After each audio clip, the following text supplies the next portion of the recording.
Natal Burden is a joyful and friendly Firbolg druid that hails from the city of Hartsville, where she grew up under the watchful eye of her cousin and ruler of the land, Tavis.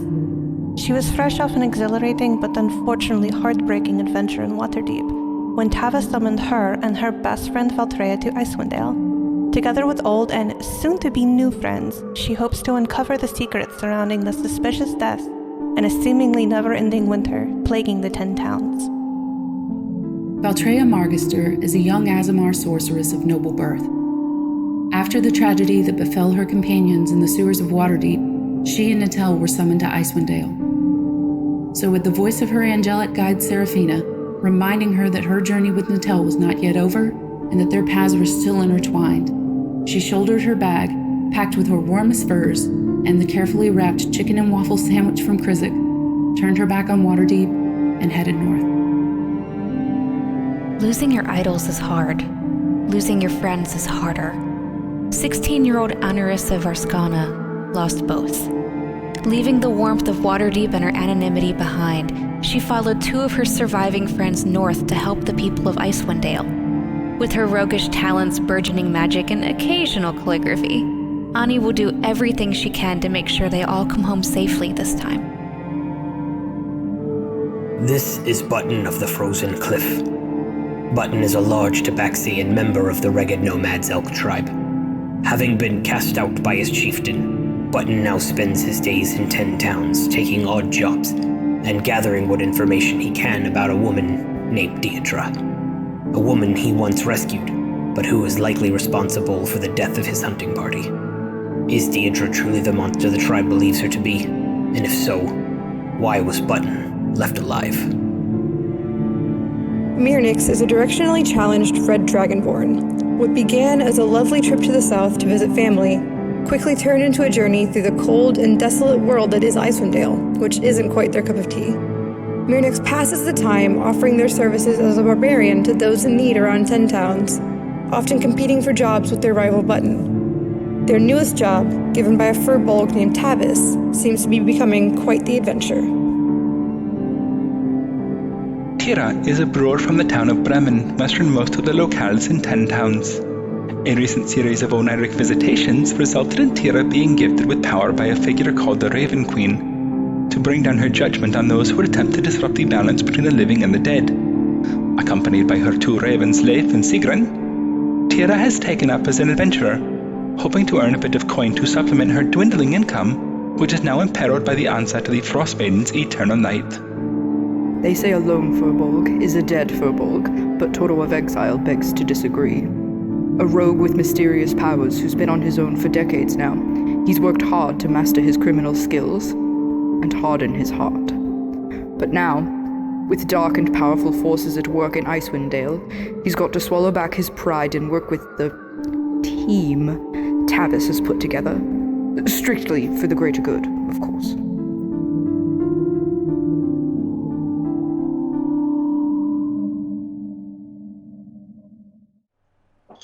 Hello everybody, and welcome to Table Hops and our Rime of the Frostmaiden Dungeons & Dragons campaign. Hope everyone is doing well and you're preparing for the Thanksgiving holiday and whatever capabilities you can do, whether virtual or maybe you get to see a small group of people. Hope you have a great holiday. Well, last time we played, the heroes had traveled to Caer Koenig, where a silver dragonborn named Trovis recently became speaker. Mirnix warns that this dude had a drinking problem, and it tells cousin Travis met them and informed them of a mysterious bunch of thefts from invisible burglars around the town.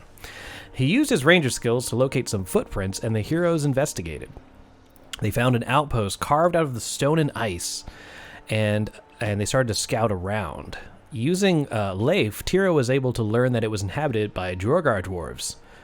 Deciding not to attack the fortress head-on, the heroes return to Caer Koenig, where Mirnix and Tavis decide to help Speaker Trovis against the Duergar, while the rest head back to Bryn Shander to meet with Copper and finish their quest with the Summer Star.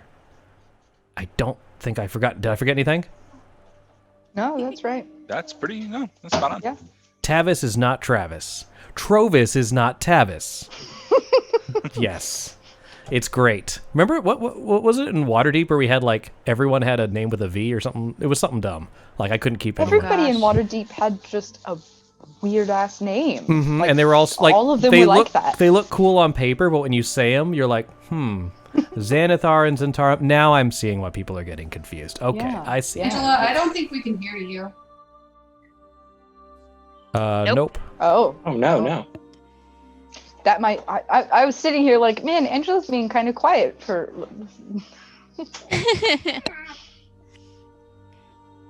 I tried to like show off my mug in the thing and then realized it was mirrored.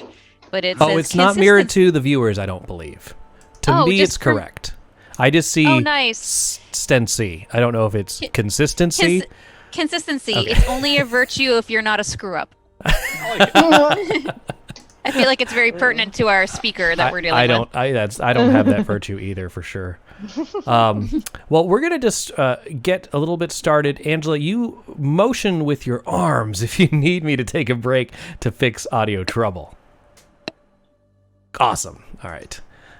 So, with that, we ended our last session with Valtreya excusing herself from the table, peering into her bag, and seeing the glow of the crystal deep inside it. So we're going to start today's game with a charisma saving throw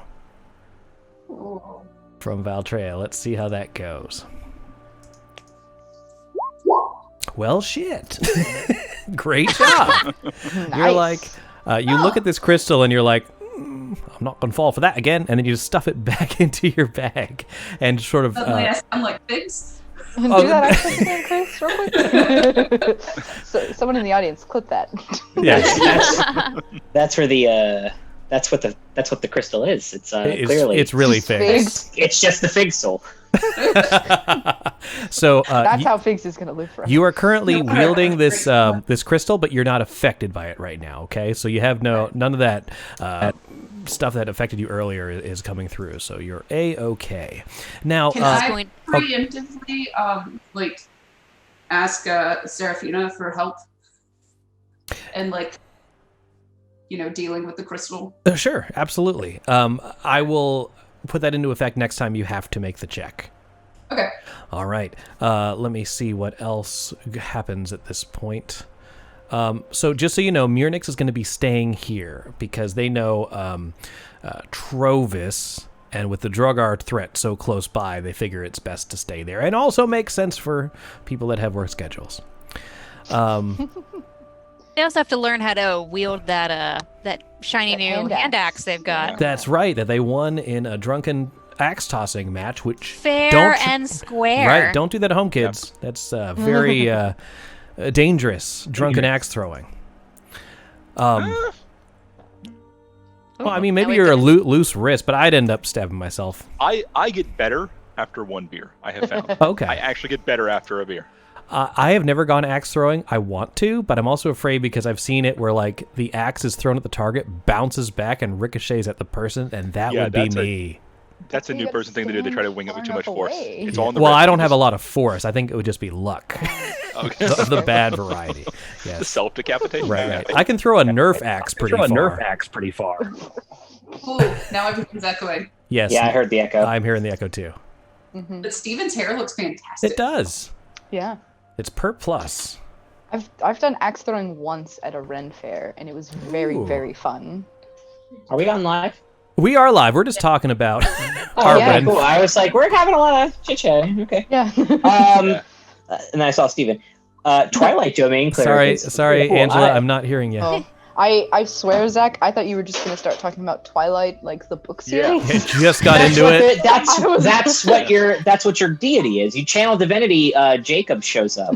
Stephanie Myers. Hello. Oh man. Oh my so it's god. right here at level 2, channel divinity. You clutch your holy symbol. It's in this case, it's a paperback. Oh man, the activation word is spider monkey. Covered in glitter. Yeah. And then you channel divinity. A pouty boy appears next to you. I did it. Divinity. It says for 1d6 plus your cleric level rounds. It's pretty good. All right. I hope I'm going to go ahead with the next part, and we'll come back for this. Oh, I am hearing myself a lot somehow. It just did it for a second. It did it for a with- second. Yeah, I don't know what's causing it. Anywho's it, guys. What we're gonna do? We can't hear you, Angela. Yeah, sorry, Angela. Sometimes when Steven's messing with stuff, I hear me, which is weird. Yeah. I'm not a fan. It's weird for us too, Chris. I know, but you signed up for this. We did. We volunteered. Oh, by the way, make sure everyone has a full rest. I noticed some people's hit points are low, mainly Buttons and Miranix's. Yeah, I didn't know what was going on. No problem. So I didn't want to change it until you told me to. Yeah, you stayed at Bryn Shander with Copper, so you get a full rest. Now, I'll come back to the people in Caer Koenig, but meanwhile, back in Bryn Shander, Button, looking outside of the temple to the Morning Lord, sees a faint glow on the horizon. I do that thing where I'm like... pawing at the window. And you decide, rather than for the threat to come to the town itself, you decide to go out while none of your other party members are here to face this one-on-one. So, okay, happy birthday, cool. Zach. We are going. I guess I'll kill it, or I'll 1v1. and someone else will steal it. You've been waiting for this. Let's Oh yeah, happy birthday! do it. Yeah. A day early. Day early. Oh, thank you. All right, let's do this, guys. Let me get myself in there. You're in there. You're in there. Oh, am I? Oh, two of I'm you sorry. now. You did it. I did. They're like swimwear. I didn't see myself. There I am. Okay. So facing you is a single Cold Light Walker. So we're going to be starting rolling initiative from here. 1v1. Let's go. Okay. You got this, Button. I believe in you. I'm sure I do, but Jack will be here shortly to kill it. Yeah, we'll show up with a raven. All right. Like 2 hit points worth of damage to it. All right, let me roll his Somewhere out initiative. of the shadows, nowhere in particular, an arrow Oh, comes no. out at 2 hit points. All right, don't worry, Button. We'll save you. With that, Button, you get the drop on this guy. You get to go first. All right. Oh man, it's so far away. If only I was a barbarian with the ability to move twice my speed. Yeah, Can you let's do guys it. hear me now? Yes, we can. Yes. Hey, Okay. there you go. I'm here. I rage. Hello. All right, let's go. First swing. Wait, what? We're fighting? No, but this am. Button No, is Button is fighting. 21 for 15 Why am I- damage. I shouldn't be Zach. I'm sorry. Yep, 15 damage. He's doing it. All right, let's see how this goes. So we have, checking my stuff here, that's necrotic, no problem. Second one does hit as well. Yeah, these are reckless attacks. I'm sorry. Okay. So we have a total of what? 26, 30 even? 30 damage. 30 even. Boom. Good hit. Anything else? No, bonus action happened, my action happened, and my move. All right, let's go. I'm going to start with a bonus action, Blinding Light. I'd like you to make a Constitution saving throw. Okay. Well, shit. That didn't work. I'm on your games. And okay, so instead of that, let's go ahead and do slams. He has 2 slam attacks. Here comes the first one. With advantage. Yeah, I got a Oh, good, 17. yeah, okay. So that's going to be That hits. 5 plus 14. Or why does it say 13? Oh, the inside the brackets is the roll. Keep that one. So it's 18 damage total. Okay, I half the 5 to 2. Yep. Yeah. All right. So 15 damage total. Okay. Second slam with advantage. 19. That also hits. All right, 5 plus 19. I think you can have the 5 again. Mm-hmm. Yep. Ooh. And then Crap, that's a lot of cold damage. Yep. He's a Cold Light Walker. It's in the name. All right. Oh man, that's a lot of my health. Yeah. You guys just whacked on each other. I should not describe it that way. Take your turn. All right. Just regular swings here. Okay. 18 does hit. 9, 10, 11, 12 damage to him. And second attack. Oh, there it is. Ooh, Crit. nice. All right, 20 damage even. Okay. There it is. Anything else? No. 'Cause I didn't reckless on that one, so you would go back to Right, I go back to normal. regular swings. Yeah. All right, let's start with my blinding light bonus action. Do I have to make a save again? I thought it was immune. Let me see. I Yes, might be the remembering walker something sheds else bright wrong. light, 20-foot radius, dim light for additional. As a bonus action, the walker can target a creature with its bright light that it can see. It can see you, and force it to succeed on a Constitution saving throw or be blinded until the start of the walker's next turn. Oh, okay. So I must have been thinking of something else we had to shrug off. Yeah, it's this guy. You pass though. You are not blinded by the light. You're not wrapped up like a deuce. Here Wrapped up comes the like a deuce. first slam.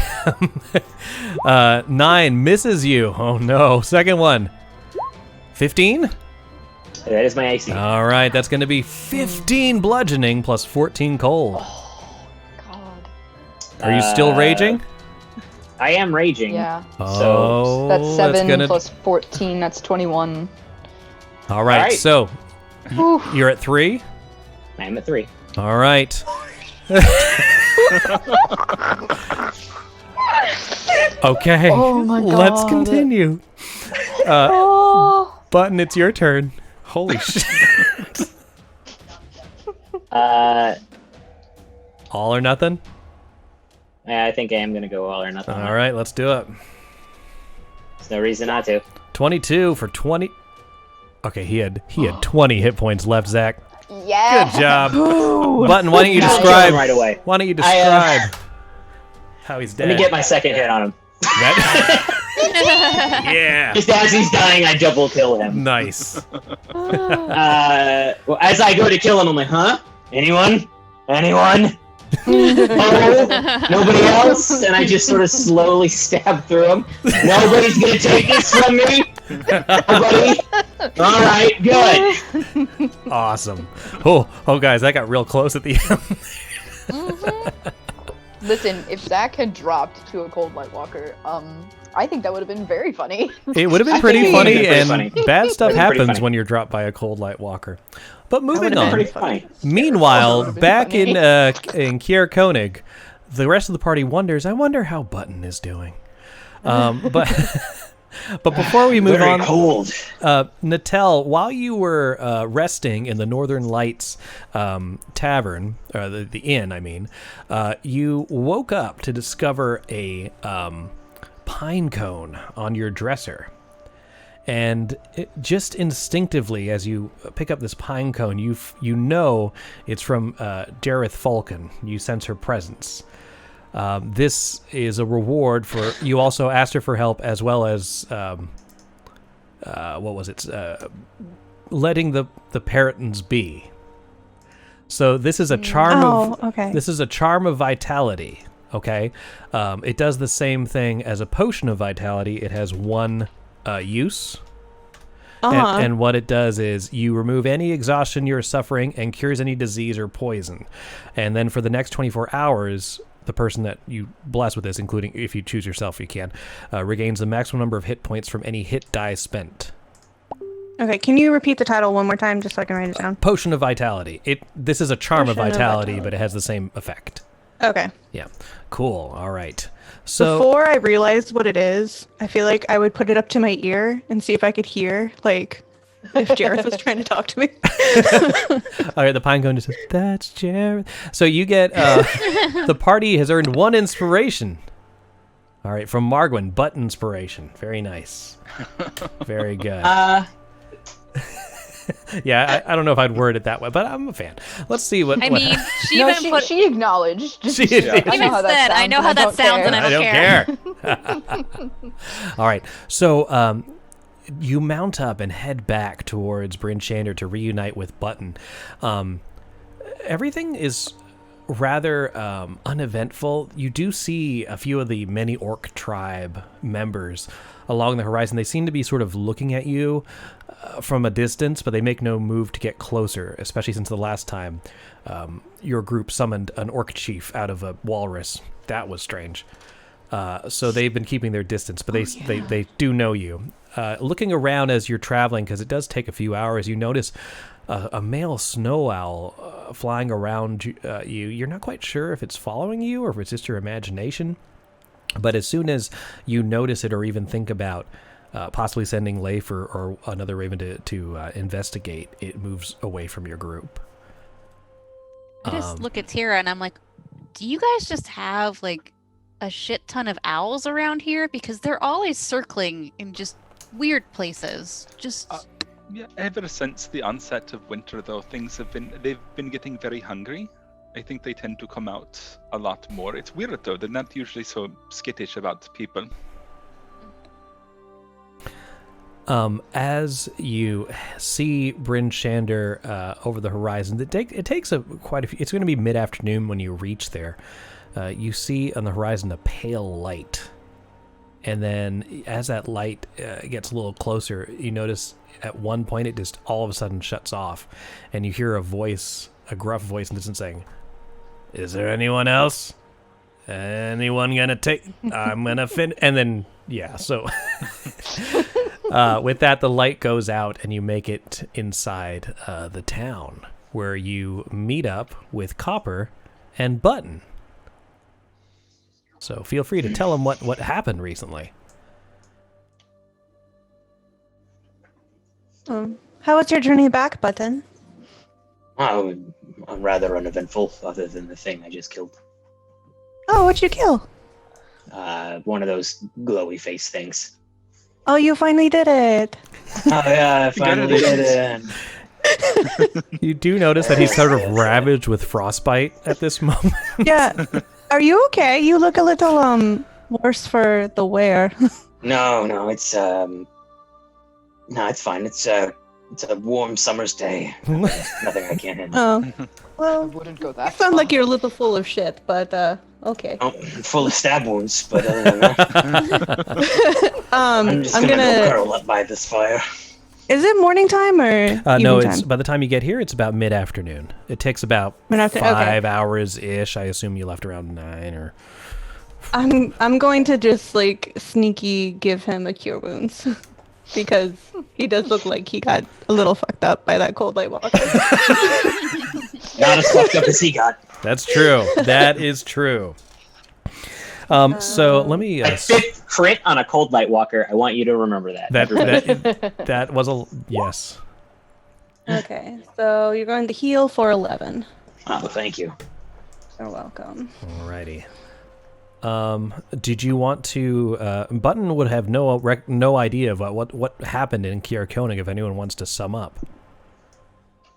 That's also me asking you so I can get my map straight. Yeah, Toro will like. I'm assuming we're going like into a tavern or something to sit down. You guys are in the House of the Morning Lord currently. Oh, that's right. Yeah. Okay. All right. But yeah, Toro steps up and is like, we spoke to Tavis.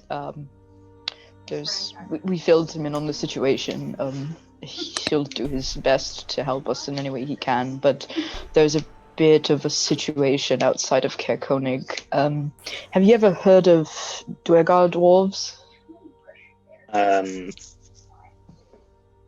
Have I? Why don't you roll a history check? Let's find out. Nope. Oh wait, well, yeah. They actually don't come outside much, but because of this, well, you can continue. You tell them. Well, these dwarves that are from the Underdark, but apparently the endless winter has drawn them out. They've built an entire fort in the mountains outside of Caer Koenig. Tavis is going to stay there for now to sort of figure out the best way to take care of them. We returned here to continue on with the original plan. Okay. We're dealing with the Underdark a bit lately. That's not promising. Yes, I've never been there myself, but it doesn't sound fun. So as if they're coming up to this weather, then it can't be great. Fair enough. It's their summer homes up here. No, as you're discussing this with Button, a clang comes from above you in Copper's quarters to the top, and the trapdoor swings open, and you see the gnome pop his head. I've done it! I've finished! Coincidentally, at the same time that the party managed to make it back to the temple. It's finished!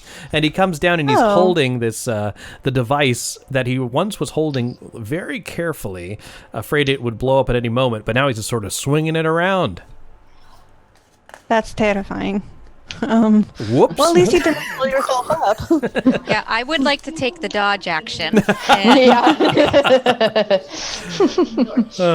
So he comes down, his eyes are bright, he's like, look how stable it is.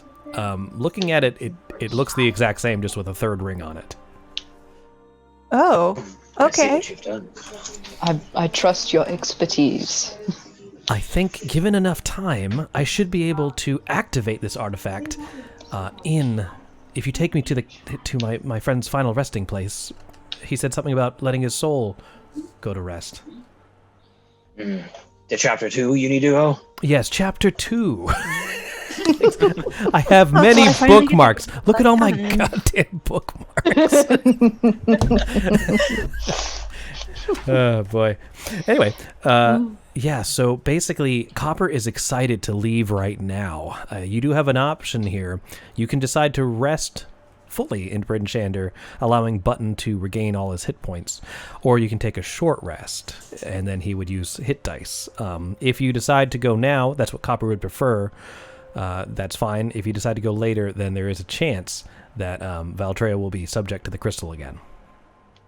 That is up to you. How long does it take to get there?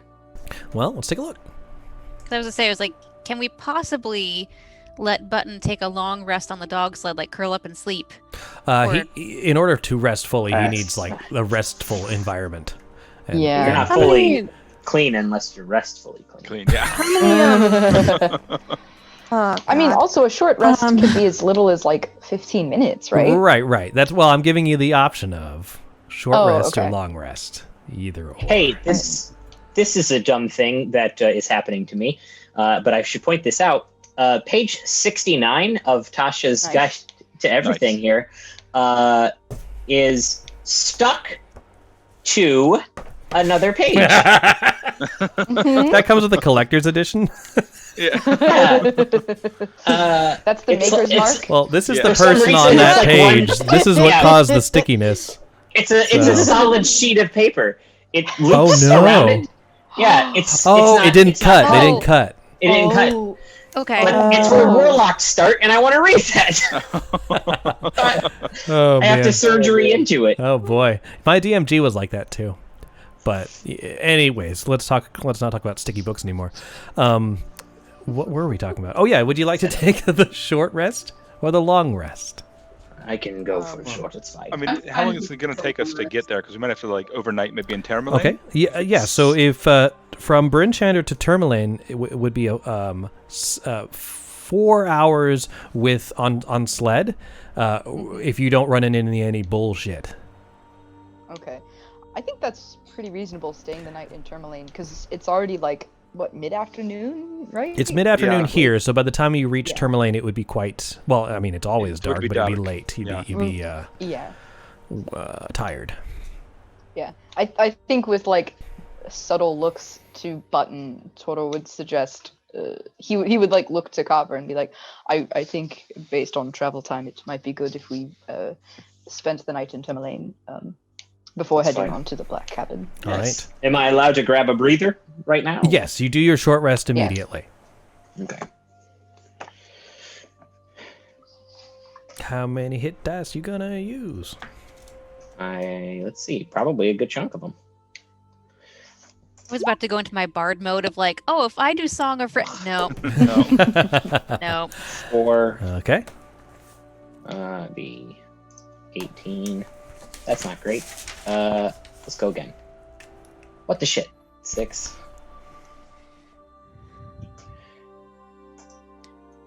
How many points are you missing? Let me see here. quite a lot.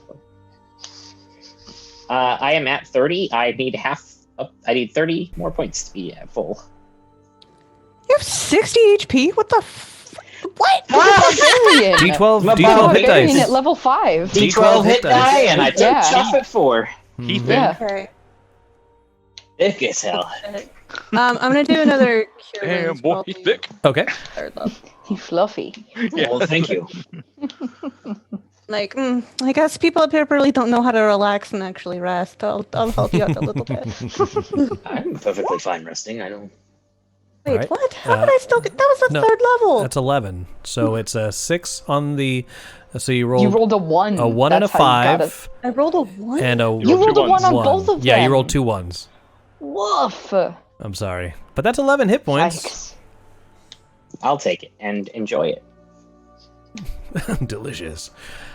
All right. I spent 3 of my hit die, so I am down to 2 hit die. So, after preparing the sleds and whatever mounts, Button, I'm not charging you another time for Alvin, but are you riding Alvin? I may as well. All right. So Alvin, as you exit Bryn Shander, like shuffles up to you and is like, and is very excited to see you. The snow owl there mini that they produced is sitting down like a dog panting. That's so perfect.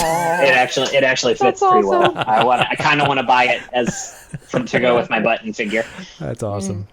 So you're able to mount that, and then what is the other riding arrangements? I have a dog sled. I think Tira has a dog sled, and Okay. then Natel. Big chunk. Yeah, I was like, Natella's Natel. I want Anarissa and Val to ride on me, and Toro's just by himself on his own dog sled. He's fine. He prefers actually. That's great. It's like, finally. I feel like Ani would ride Toro just to annoy him. I like Well, that. we've also got Copper, so Copper has to be somewhere. Oh, that's true. He can ride it with me, that's fine. Yeah, I mean, Tira has an empty dog sled as well. Ani is just like loudly talking to Toro about how to be a Toro. I mean, to be fair, when I need to like rogue it up, I get quiet. Until that point. So, as you get on your steeds and start moving at a Copper has to ride with somebody, so Copper is going to have to go with Toro. Yeah, with Tira. Tira, sorry. So, mounting your sleds and your beasts, you charge into the snow. You pass through Targos, wishing you had time to maybe meet up with the Velrins again. Who have helped you on a few occasions, but time is of the essence, so you continue forth past Mir Duldan towards Tourmaline. And that's when you notice the snow begin to pick up, and out of the slightly obscured view, you notice small figures emerging from around you. And before you know it, your entire group has these small figures moving in. There looks to be about 24 of them. Oh, small. Like are they the Chewingas? Or? They're not that small. They're more like around the 3 to 4 foot tall variety. And that's when you hear one of them say, "It's them! Those are the assholes that stole our wagon!" What? Oh, it's those guys. The shitty little goblins. So as they close in, you see that you are surrounded by about 24 goblins. 24 goblins. That's 24 goblins. That is. That's a lot of goblins. It's a lot of goblins. Although they're in groups of 3 on each other's shoulders with trench coats, so it doesn't look like that many. What would you like to do? So they're surrounding us? They are. But part of you Toro is looks like, to they don't know who they're messing with. Yeah, it's... Toto looks to the rest of the group like, are these the shitty goblins you fought? Is there any other kind, really? Wasn't my understanding that any of them were left alive. Well, there's a whole clan of them. You just had one group of them. Do you want the cart back? I'm sure they're done with it. Yes! Give us back our wagon and your gold while you're at it. Oh, we're not going to do that. No. Well, you stole all our cargo that we rightfully stole, and now we are low on cash. We could Good steal job. your life too. That sounds like a you problem. Now, I don't know how to count too good, especially past 10, but I do know that there's more of us than there are you. Well, then we'll give you 100 gold. And I pull out 11 gold. To leave us alone. He looks as like, no, it needs to weigh more than that. I just look at him after he says that, and I laugh in direwolf. I don't know what that sounds like, but I do. Make like a chuffing noise. So he It can't sounds like a count it, but he hyena for knows some like reason. it should be this much coinage. Like it should be this heavy amount. So what would you guys like to do? It might just be time to kick some goblin ass. I Yeah, mean, you know, let me 100 get gold some says we can probably blast your head off your shoulders too. That's always a possibility. All right, guys, we tried talking to them. Attack! And with that, yeah, they all start charging you. And this is It's where just like that. I am excited to try something with you guys. I figured we'd experiment a little bit. Recently, I've been having a lot more large-scale battles, so we're going to be using mob rules. Because when you listen to fools... The mob okay, rules. yes. So, mob rules. This is a little bit of a theater of the mind exercise, and I figured I'd go with goblins since it's not too difficult, and we can sort of see how we like it. So, this is from 2 books. This is from the DMG as well as Sly Flourish's Lazy Dungeon Master, one of my Bibles. So, the way this works is you're fighting 20 goblins, and each one has 5 hit points.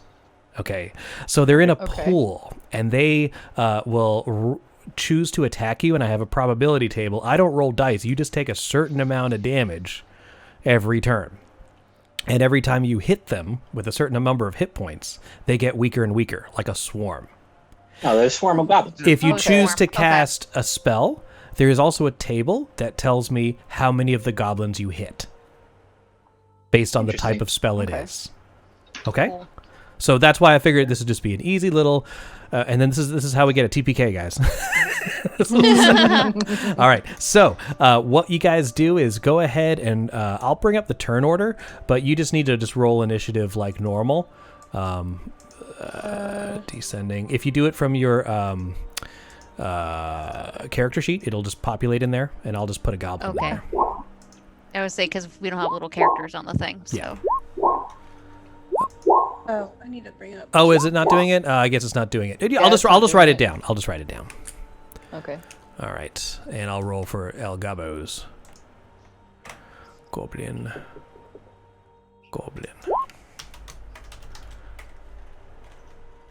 Ooh, Chunkus is not feeling very inspired to All fight. right, so the goblin rolls his initiative, and he got a 19.4. All right.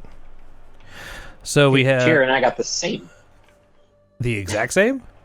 Yeah, so did 7.14. Yep. So did Seb and I. I see a tier at the bottom that has a 7.17. Was that an accident? That's Leif. Oh, that's No, Leif. Leif. Okay. Cool. So let's just do it this way. So I haven't done a regular initiative in so long. So it goes me, and then it goes Seb and Arissa. Who wants to go first? I can't break it any more than that. Do you want us to roll again? Nah, break let's the just tie? have Seb go because it'll just make it easier for me to see it. Oh. We'll Okay. go Say melee ladies then first. range. All right, so Leif and then Anarissa, Goblin, Anarissa, or no, I did that wrong. Goddamn. Goblin, Seb, Anarissa, Valtreya, correct? And then Big Chunk. And then Leif. And then between Button and Tira, I'm going to go Button. I'm doing melee first, if that makes sense. Yeah, that's absolutely fine. Okay. And so that's going to be Button, and then last but not least is Tira. Okay? Alrighty. So, the first time I do this, because I'm new to this, might take us a small minute. Thank you for your patience. But after this, it should make like giant fights a lot quicker. So I'm gonna have there's 20 goblins and 6 of you. So I'm gonna have 4 of them attack the biggest target, which is gonna be Button. Right, and then 3. No. Oh no, the button. No, I forgot Natel. No, they're gonna go after you. 4 on Natel, 3 on everybody else. Okay. So the way this works is I just need to know, Seb, what is your armor class? I think it's 14. Hold on. Where did my armor class go? It should be in the top middle of your page. No, I see where it is. It's blank. Oh no. Well, it's 0. I would say I have a 15. Hold on. I just have regular leather armor. So it's probably That's 11 plus your dex. Yeah. 11 plus dex is 14. I was right. Okay. So what do you wait for? It's 10. That means 2 of the creatures are going to hit you, so you take 10 points of damage. Okay. And then I go on to the next person. Anarissa, what is your armor class? 15. 15, so if you can take away 4 is going to be... So that's going to be another 10 points of damage as 2 of them hit you. 2 of the 3 hit you. And then, Valtreya, what is your armor class? 15. 15, so same thing. 2 people hit you for the 10 damage. And then, Big Chunk, what is your armor class? 14. So again, that's 10 damage. And then Leif is probably flying. I'm going to say he's not attacked at all. Does that not make sense?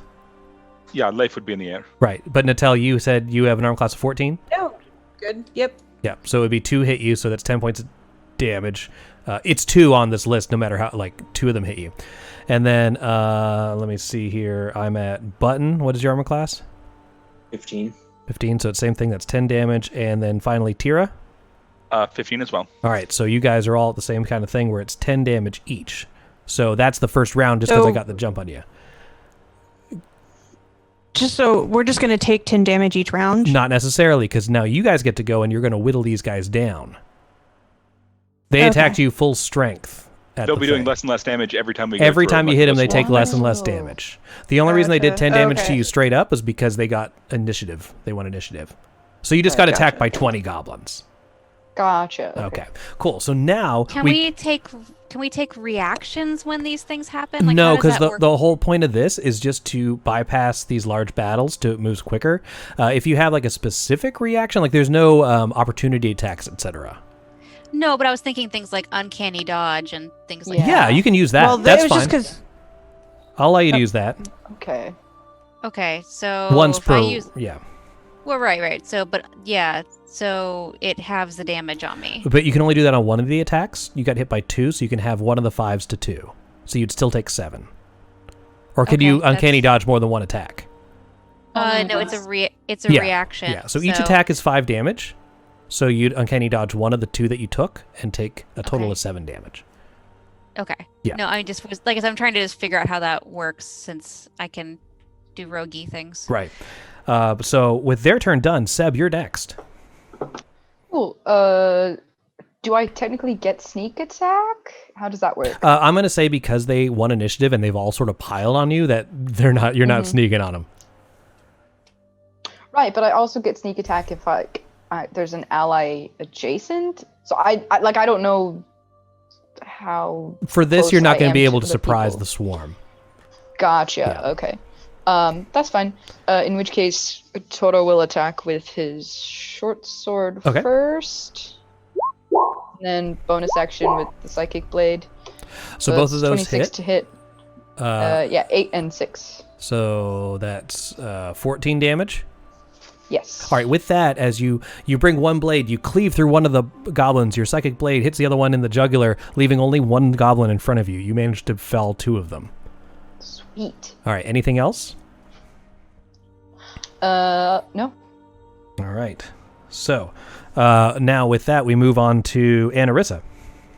Okay, and so these are, since they're swarming us, it's close contact, so it would have to be a melee weapon, right? Right. If you decide to use something like, if you say, "Oh, I'm going to move away," you could use a disengage, and I'll just say you're in ranged attack now. Okay, no, that's fine. That's part of what I'm going to do is melee and then disengage as a bonus action. Okay. So we'll run the short sword. Crit hit. Nice. Nice. All right, with 13 damage, that's enough to... Again, you stab through one, and as the blade is recoiled, you manage to slash another, killing 2 of the goblins in front of you. Okay, and then bonus action disengage. All right, great. And then, so you move back away from the goblins. You're now going to be in ranged attack. Mm-hmm. All right, now with that, we move on to Valtreya. You said they're all like piled on top of us?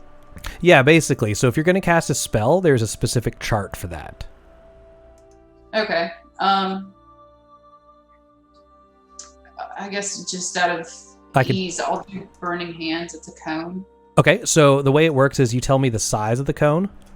It's a 15-foot cone. All right, so you get the way it works is I take the size, divide it by 10, and then round it up. So you get to you can hit 2 goblins with your cone. How can I up this? I was going to cast it at a higher level, but oh well. Usually it asks you when you press the button on the spell sheet, it'll ask you what level you're casting it at. Yeah, well, this one did. I will tell you that with 15 on goblins, they both just roast in front of your face. It's also it's a dex save. So I don't know if that matters. Even if they dex save it, they have 5 hit points each. Okay. Yeah. So yeah, you just they just burst into flames. All right. So you so far killed 6 of them. All right. Out of 20. Okay. Yes. And then we go on to Big Chunk. All right. So how does pack tactics work? So you're not gonna get advantage like this, just like Toro didn't get it on the sneak attack. But what you do all have is cleave, meaning as you hit. That's why I'm saying like you kill 2 of them, because as you do enough damage, it just goes into the next one, into the next one. So you attack like normal, but you may kill more than one target with this one attack.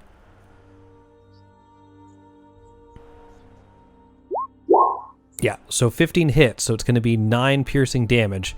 If the target is a creature, it must succeed on a saving throw, be knocked prone. I'm going to say one of them is knocked prone, and with 9 piercing damage, I'm going to say you just step on him, crack his ribcage, so that takes away 2 more of them. So rather than dealing with a goblin on the ground prone, you just crunch him as you bite through the first one. So that's been a total of 8? 8, yes. 8 goblins deado.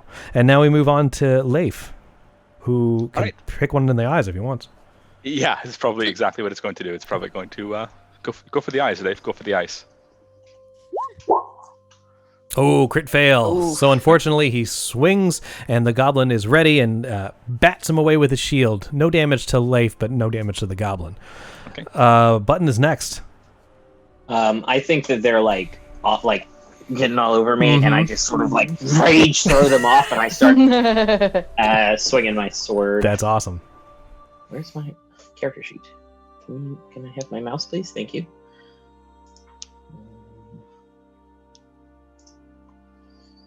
All right, 14 is enough to hit it. What is that, a total of 19 damage? Yes. Okay, so with that, I'm just going to say that you rear up and you roar, and all 3 of the goblins fall off of you. You bring your sword and you swing in a full 360-degree circle, decapitating all 3. Okay.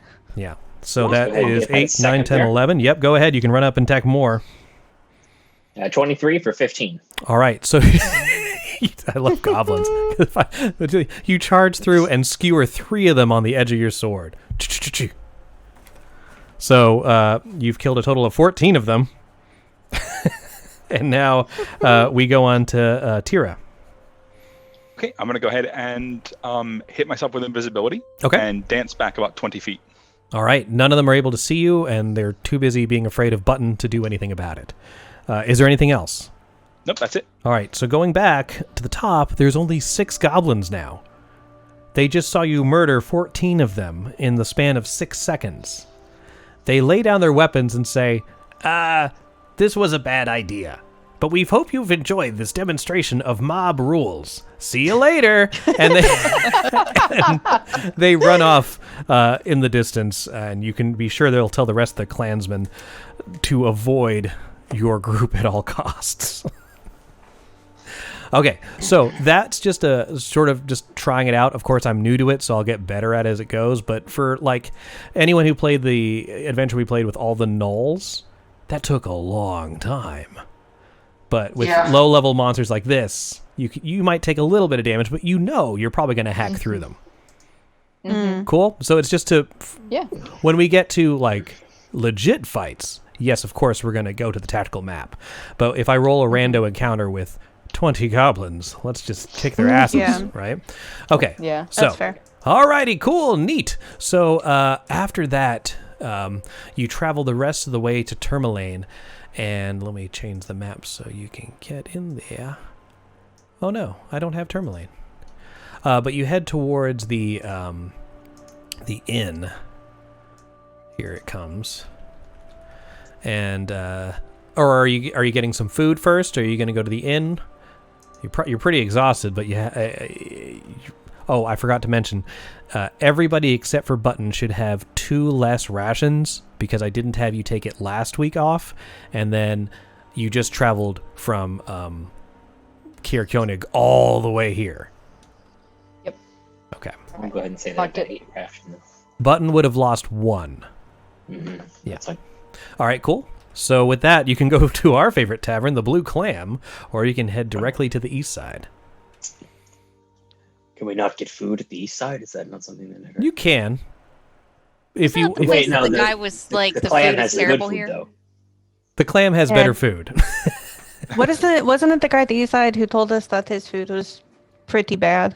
I think so. Yeah. Yeah. It's not You didn't have not that. terrible, but yeah. That's I would also prefer the only the one clam. marked on the map. Oh no, wait, there's the blue clam. Okay, Yeah. sorry. Yes. So It's always wandering. Yeah, you can never quite keep your you never not quite know where it's gonna go. You just can't put your finger on it. I can't. Honestly, I can't grab it right. There we go. Jesus. Okay. I know. So, anyways, you make it into the Blue Clam, and you see quite a few of the Tourmaline miners that are working there, or they're taking the break from the mines to eat there, and you see a few of the fishermen who unfortunately aren't able to go out to fish because the lake's frozen, but they're all eating food, and on the menu, of course, is our favorite knucklehead trout. So you find a table that's coincidentally large enough to accommodate your entire group, and then you have some food and ale is brought to you. What would you guys like to talk about? Or are you trying to listen in on anyone? Or Is there anyone worth listening in on, Chris? Is it like a glowing character in the corner that has like a arrow above his head? Oh, they're all kind of like faded out exclamation points. You know they're not main story quests, but Guys, we have so many side quests already. our journal is full. If you'd like to, you don't have to take him. You can just see if you overhear anything. I mean, perhaps, we should hear how the kobolds are doing.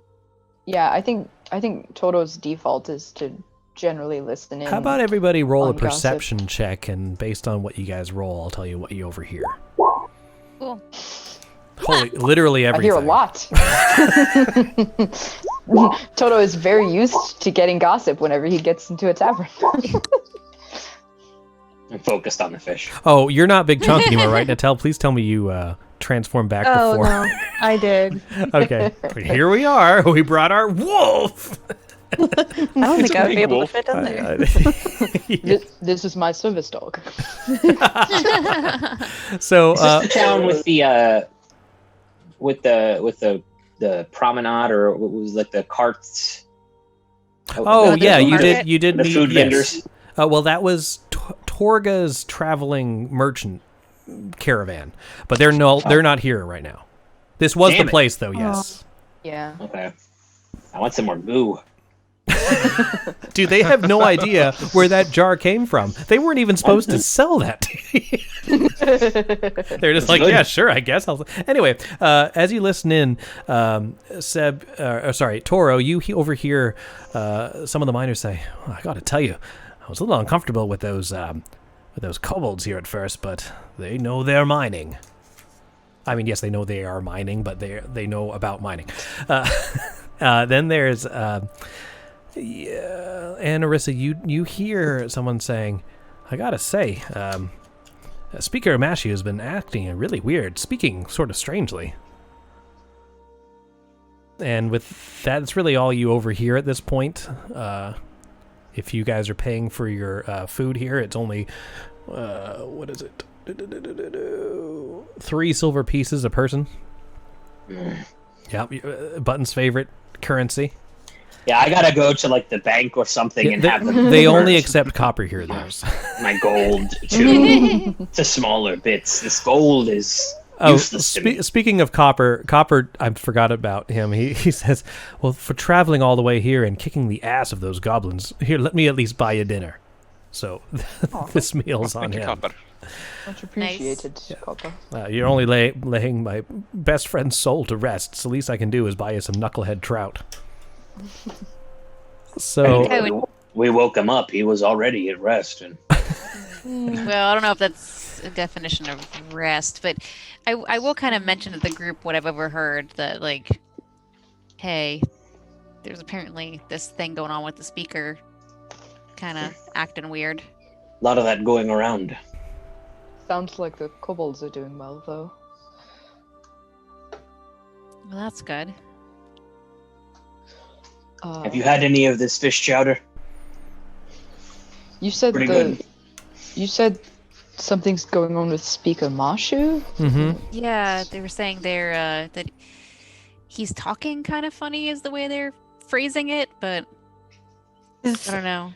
Wasn't the lizard talking funny and then stopped? Is he the tiefling? No, he's a half-orc. He's the half-orc who wanted us to get rid of the kobolds and monsters from the mine. And we got them hired instead. Okay. Yeah. He was kind of a gruff buddy kind of guy. Yeah. Not that I care much about the kobolds, but wasn't that what was happening with Trex? The other kobold said that he was speaking funny, but then the last time we saw him, he was acting like a more typical kobold. He Incidental. got smart. He kind of evolved and then de-evolved. So do we know if when they say that the speaker is speaking funny, is he more intelligent? Is he like... They just said he's speaking funny. Orcish? Can Which Toro table do was another this? perception check to hear more? This was just a couple of the workers at the bar. Oh, okay. Some of the older fishermen. They're there. Okay. Let me I'll do the big guy thing. Uh-oh. I'll just like get in between them at the bar. And just sort of like look over and kind of give him a grunt. The one beside you begins sneezing inconsolably. Hey, no, that's 6. You gotta put some distance there. You can't just be sneezing on me. Says the one who got between them. Have no concept of personal space. You can't be in my space. I can absolutely be in yours. So the other man, the older man there, he's wearing like a yellow fisherman's jacket, and he looks over towards. He's like, "Excuse my friend there. He's very allergic to cats." Not a cat though. Let me ask you this: you were how do you feel about the speaker in the town? Oh, Speaker Matthew, I admire the man very much. Yeah? Yes. He has been acting a little strangely, though. Define strange. We've met him, so we don't know how weird he's supposed to be or not supposed to be. Well, normally... Are we overhearing this? Yes, you are. But I don't imagine Button's very quiet. I'm not being subtle at all. And we'll say the man that's talking has the old man talking a little too loud. That's just how he is. So you can overhear everything that's being said. And he says, well, normally he comes and just grabs a pint with us fishermen, but recently he's only been staying in his town hall, drinking fancy wines and talking all educated. Was he not educated before? I mean, he was a smart man. One would say a little more wise than book smart, but he's no idiot, but he didn't talk the way, those people that study them books do. I see. So has he started seeing someone? Oh, you mean I've seen this before, like, they kind of like sort of feel like they have to impress them. Oh. That's very insightful, but Button can't see it, but like Toro is rolling his eyes. So he's not that I know of. There really hasn't been anyone new in the town except for the kobolds, and I mean I'm open to anything, but that would be a little what's the word? Unusual? Unusual is fine. Just make sure you mind your prejudice. Oh yeah, I've been around long enough to know whatever floats your boat. I'm a fisherman, so that was a boat joke. Very good. Anyway, goodbye, old man. Goodbye. I'll be here Tira dying. starts laughing at like whatever tickles your trout. Oh no. Yeah, it's the smarty talking that was happening before with the lizard. I feel like Anarissa is just sitting here, like, as the conversation is going on, and she is just putting her head further. I don't know what you all do in the south, but you guys are far too subtle all the time. It's always with the subtleties. To get stuff done in the north, sometimes you just have to plow through. Yeah, we can tell there's no subtleties about you, Button. We know. So, overhearing this conversation, what would you guys like to do? I would like to untab this side quest and return to it later. You can. Yes, I mean, we're only staying here for the night, so I don't really know how much we can do. Okay. We'll see what repercussions that has. All right. Dun, dun, dun. No, you're good. So, with that... Kobold baby. Half kobold, half orc, half human. Oh gosh, but like the kobold would have to be the female, and that's no. Hey guys, we don't think that's really where this is going. This is hold on, that's what I was thinking about. Don't railroad us. You know what? If that's your high fantasy, let's. No, I'm just thinking like the Man of Steel, Women of Kleenex thing, and I just. Oh! What? A half orc and a everybody. Guys, No. That's not what's going on with this guy. I know it's not, but just like, sorry, the randomness of my brain, but that's just Let where, me tell you the story of the Tarask and the Pixie. All right, so that's where, when you said the baby, that's where my mind went. Is like, there's one way that could work, and that is not how this is. Oh, please like and subscribe for more premium content. So, Margwyn is enjoying this bypassing the town hall area, you head to the East Side Inn, where you decide to rest after a long day and many awkward thoughts that pass through your mind. I'm not getting any sleep tonight. Not with this. Not with this. No longer. Val, I want to go home. I don't like it here. I don't like it here. I don't feel safe. We can leave Ani here. No, unfortunately, this was pure Sarah. This has nothing to do with the character.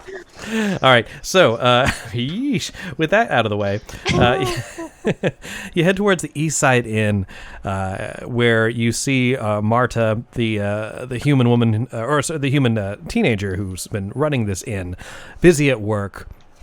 They see, you've come back. It's great to see you again. How are you all doing? It's the same as last time. Yes, still very cold, still very dark, and we still have so many things to do. Well, it's been bright and sunny and easy here, she says jokingly as she continues to wash that only mug that that the bartenders do. She's like, well, I do have a room prepared if you guys need room for the night.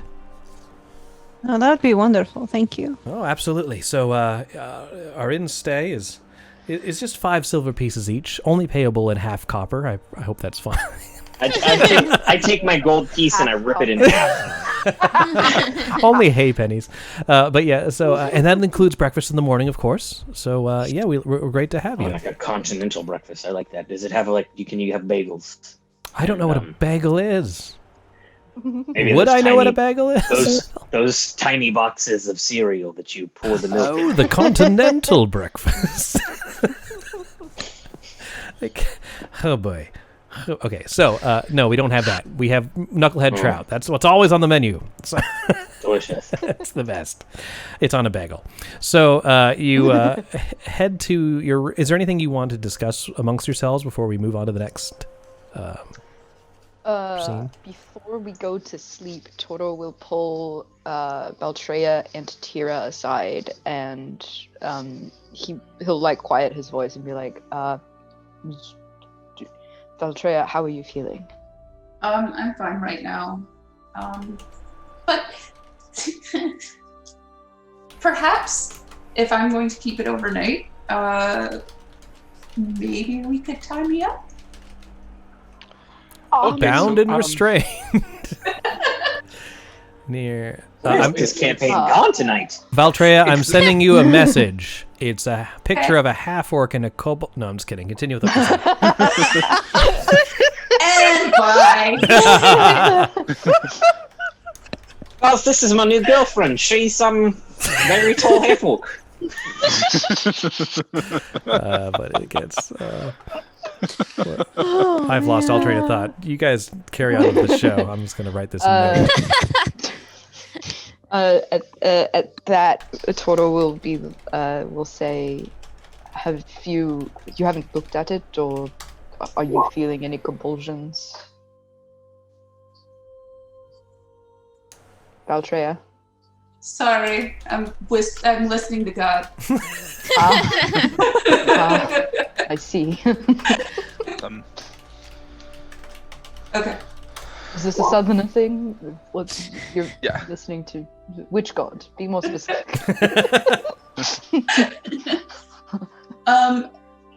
Sorry, Toro. What did you say? I'm just really thinking about being tied up. Okay. Perhaps we need to get a Nuttall in this conversation. Please. Leif is going to fly over. As Leif is leaving, Toro is just like, do we have to involve Nuttall? Nuttall's like, oh yeah, sure, we've done this before. Have I been summoned? Can I come over there now? Please. Yes, absolutely a raven. Yeah. Okay. If I'm by the raven, what are you guys talking about? let it go. We're talking about the crystal and... Oh, that's not nearly as interesting. No, okay. Specifically we were talking about Valtreya has been requested to be tied up. We figure as... Oh, we haven't done that in a while. I know. Okay. An interesting friend group. Yes,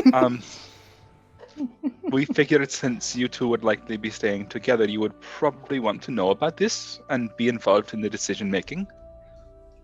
Okay. No, I agree. Like, as much fun as it will be, it also is practical to keep her from looking at the crystal. The safe word is kobold. Sorry, keep going. Oh, no. It's my safe word from now on, that's for sure. Oh, hello. Hello. Oh, well. Isn't your safe word supposed to be something I'm you're here not in your sexual fantasies. gonna say? Oh, boy. I'm just visiting, though. Moving on. Good to see ya. Did I kill Angela? Thanks for coming. I think we've lost it. I think we've lost all semblance It's Sarah's fault. of this role-playing game. Thanksgiving episode of Someone Full mentioned House. the baby, like the half kobold, quarter human baby, and that's where my brain went, was how that logistically would happen. So. I didn't have any edibles today. Oh, That's man. not I haven't had. Okay. This is so great. It's just us, yeah. I am like this for free. Okay. All right. So Let's get back to tying up your friend, okay? Enough of this ridiculousness. Enough What of type the of knots are these to do? For the record, like Button and I are not hearing any of this, so we're just gonna find out later that she was just tied up for the night. So I'm like, I look to Toro, and then I look over to oh my god, Tira. No, Tira. And I'm like, so is this like going to be like a one night off, one night on thing? Are we going to get to tie you up too? Or how do you guys want to handle this? I do Roughly. not want to be restrained. Yes, please. Under any circumstances. I will take my chances with the crystal. Okay. But if Valtreya insists, then I think it should be her decision. I mean, sure. All right. I know she's not going to have a problem with it. No, All right, then. it's been a while. we should, just to keep it balanced, I think we should probably continue to switch off with the crystal. Sure. Okay. Got it. I understand. What's happening, guys? Valtreya is being tied up with the crystal and in the you're room. keeping it balanced by switching off. And then I guess in the morning we will decide between Tira and Toro who will take the crystal next. Okay, so while Valtreya is tied up, who else is in the room and where is the crystal? I believe Natel is going to be in the room and the crystal will I'm going to be in in the the room. backpack. Yes. Okay. Sounds great. So, If there is a wardrobe, we'll lock it if that's possible. If not, it will be in my bag. I'd like to talk to Natel before bed, if possible. sure, go ahead. Are you guys in your room? I don't know. You walk in and I'm in the process of tying Valtreya up. Just The water's Oh, fine. hello, button. The second that the discussion about the crystal finished, Toro left. Sorry, me in my bunk. it's a bad time. No, come Oh, no, you're good. No. on. Join if you Okay. want. No, that's gonna be all right with me. I just wanted to thank you for your spell earlier to sort of give me a bit of boost. I appreciate it. Yeah, sure thing. Did you notice that the woman downstairs was a bit kinder to us than she was last time? I guess now that you mention it, I guess she was. Do you think she's under the same enchantment that the speaker is? Quick Oh. aside. This is not the what was her name? It's not the one from Targos. She was kind of bitchy. She's the one that you had to wipe off the chalkboard and stuff, and this is okay. That was an Yeah, I older thought that she was matronly nice kind to of us in woman. the first Yes, place. this woman Yeah. Okay. is a young teenage girl, and she was nice to you last time. But I do Okay. see how that's Oh, confusing. It's not the same. No, Okay. All right. Gotcha, okay. I thought everything was in the same sort of. no. Everyone's in the same idea. Okay. Well, then a thing I noticed isn't a thing. Anyway, thanks for the spells, and you two enjoy your evening. Oh, we will. Night. Good night. See you in the morning, button. All right. So I'm now gonna get a room on the other side, down the hall. At the end, the other end. roll of a the hallway. perception Yeah. check. No, I'm just kidding. So you during the night, as the camera fades to black and then fades back in, Natel, you have this faint, just little tiny shadow self of you just think, it can't be that bad, right? I wonder what this crystal looks like. So I need you to make a charisma saving throw, but with advantage, because I assume Valtreya is literally right there watching, and even though she can't physically do anything good. about it, let's Because go I with have that. negative charisma. Great. Let's see how this goes. We do have inspiration. You have one inspiration. Mm-hmm. Okay. Just straight charisma? Mm-hmm. Or Saving throw. Okay. Saving throw. Saving throw. Nope. Okay. No. So Oh, can't see how bad it was. it's a 9. It's a 9. Yeah. So Okay. at that point, despite Valtreya's wanting to, yes, Valtreya. Can I cast a spell? Not when you're bound, unless it's verbal only. Bound and restrained. Well, I don't know if there's a. Well, I don't want to know. There If are it's very verbal few only, if it's spells, verbal but- only, yes. If it's somatic, It's verbal and material. no, you can't manipulate material or foci with your current Well, you're a situation. Yeah, but my sorceress. focus is a ring. I'm going to say you're not if it was just verbal, I'd let it slide. But if there's anything else, I'm not going to allow it, I'm afraid, right now. Okay. Now, that being said, Natal, you are not under the crystal's influence immediately. It's draw to have you just take a little peeksy peek. Succeeded. So you open the bag, despite Valtreya's, insistence against it, and you just sort of take a little look inside, and you notice that this pale crystal, what at first was more like almost like a prism, like one straight sort of column, seems to have little offshoots growing off of it, of more crystal. And staring into it, you never notice these small lights that are dancing around inside it. And now I need you to make a wisdom saving throw. Okay. This is a normal one now because this is just you. Okay. Oh, my wisdom is a +8. So you should be fine. Not... Nope. Say that. We have an inspiration. You do have an inspiration. Would you like to use it? I'm okay with that if you want to use it. Are we okay? Yeah, use it. Okay. Alrighty, let's try that again. There Hey, you go, much better. There we go. All right. Although I am really curious to see what Natal would do under the crystals. Yeah, me too. There's 1 out of 100 things I could. Anyway, so excuse me. As you touch the crystal, as you're looking at it, you feel it sort of pull at your mind. You don't hear a voice per se, but you definitely feel a presence. But the last thing you hear before stuffing it back into the bag is this pinging sound, and it's repetitive and it's very slow. So now you have, just from your discussions with the other party members, you are now hearing the pinging that some of them have as well. But it doesn't seem to hurt you in any way. Okay. All right. But Valtreya did see all this happen, so good luck talking about that tomorrow. With that, the rest of the party, we go to sleep, unless there's anything else weird going on in any of the other rooms that we need to role play. I mean, did Tira just come There in might be looking some very other roleplay calm, or is Tira like, so your friends, how does this work out with the 3 of you?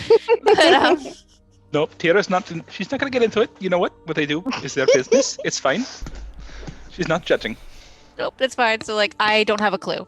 So, yeah, go to bed. It's fine. All right, so with that, the heroes take a well-deserved long rest, and when we return in just a few minutes, we're going to be traveling once again to the Black Cabin. All right, stick around, guys. We're going to be back in just a couple minutes. See ya in just a bit.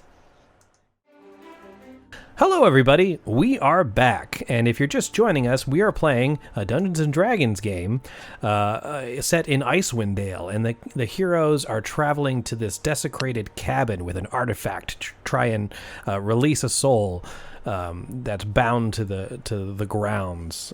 There's nothing going on weird with any kobolds and half-orcs or people being tied up. This is a high fantasy game, only serious all the time.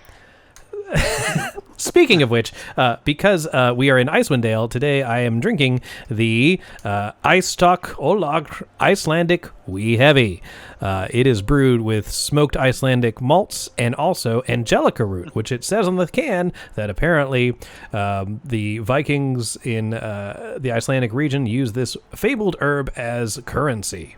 But I chose it because it's called the Wee Heavy. Wee for kobold, heavy for half-orc. Here we go.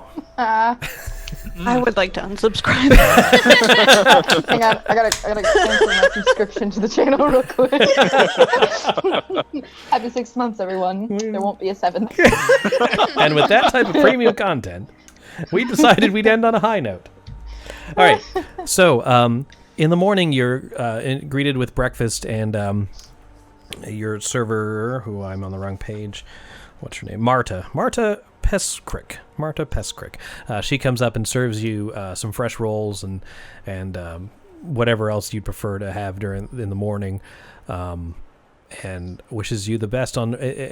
She says, "I hope you hurry back. Speaker Matthew has been acting very strange lately. I don't know if you've heard that before." Yep, we've heard. We heard it from some fishermen last night. Yeah, it's strange because he was really into the mining business, and then recently He's been worried more about the forest and collecting strange herbs and things. That doesn't seem in his wheelhouse at all. You have to diversify your bonds. You want to make sure that you've got a lot of different options in your portfolio. Yeah, all we have is ice and fish, and I'm pretty sure every other town does too. All right. So he might have some idea about he's doing insider trading on lumber.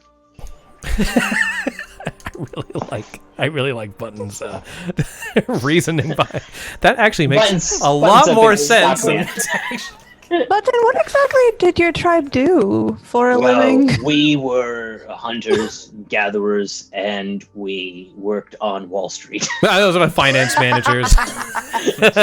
Some of us were financial planners. Which reminds me, have you thought about your 401k? Where was this walled street? No. What I've seen, most of your walls here are like wood. I mean, Beltrea has all of my money because I'm irresponsible. A 401k, for those who don't know, is how many experience points you need to be 20th level, and then you need to retire. God, I wish. Those of you that really don't know what a 401k is, welcome to America. All right, so with that, you leave Tourmaline behind in the distance and start heading north towards the Black Cabin. So let me bring up that map again. Here we go. And I'll share this with our viewers. Black Cabin. Oh, why didn't it shift ping you? Come on. There. Okay, cool. So you start heading north, and I assume, unless you tell me otherwise, you're avoiding the lonely wood like you did last time, kind of going around the forest? Yes. Is that the... Yeah. All right, cool. I think so, yes. All right. So he's been venturing into the lonely wood? You don't know that for sure. You just know that this half-orc recently, has changed interest from mining to agriculture in some form. You're talking smart. As you pass by the lonely wood, the snow begins to pick up again. I need everyone to make a perception check, please. Well, shit. Sees all. Sees not that much. Sees less. Technically, sees exactly the same amount. That's going to be my only one. All right, so... Toro, looking towards the... sorry, please remind me. Were you here when we went to the... oh, yeah, let me get to the Alvin in just a second. Did you go to the Black Cabin last time? Yes, Toro? Yes, okay. I was the one that was not here. Okay, so what you see, Toro, is... thinking about it, you remember seeing that one tree that was standing away from the rest of the forest that, when you looked back, walked back into the forest. Mm-hmm. You notice some of the trees move in the forest, but you're not sure if you're seeing that same phenomena or if it's just the wind blowing through the trees. But it does sort of bring your mind back to that point. And then, Valtrea, you notice a male snow owl flying close to the canopy, and with that high roll, you identify from some sort of markings on it that it is the exact same owl that you saw previously. Not the talking female owl, Theodora. Yeah. The male one that she said was her master at one point or another. The male owl was her master? Mm-hmm. But she also... the last time we saw her, she said that her master was also an owl sometimes. Oh. So was this the same owl that we saw on our first trip to the Black Cabin? Yep. And also the same owl that we saw on our way back to Bryn Shander. That one you're not sure about. Okay. This one for sure with a nat 20, you have his like talon prints on a like it's this one. Okay. I asked him how many licks does it take to get to the center of the Tootsie Pop. Oh boy. All right. So, as you're traveling through on your sleds, is Alvin coming with you, or it's not that far of a trek to the Black Cabin? That's up to you. It will be another 9. If you decide to take Alvin out of this, he can either stay in the Lonely Wood and wait till you have to travel further, or are you taking Alvin is my question. Oh, well, so we're leaving Tourmaline, walking all the way around the woods, right, and into the Black Cabin. Isn't that like a day's journey? It would be about, yes, actually, it would be like half a day's journey.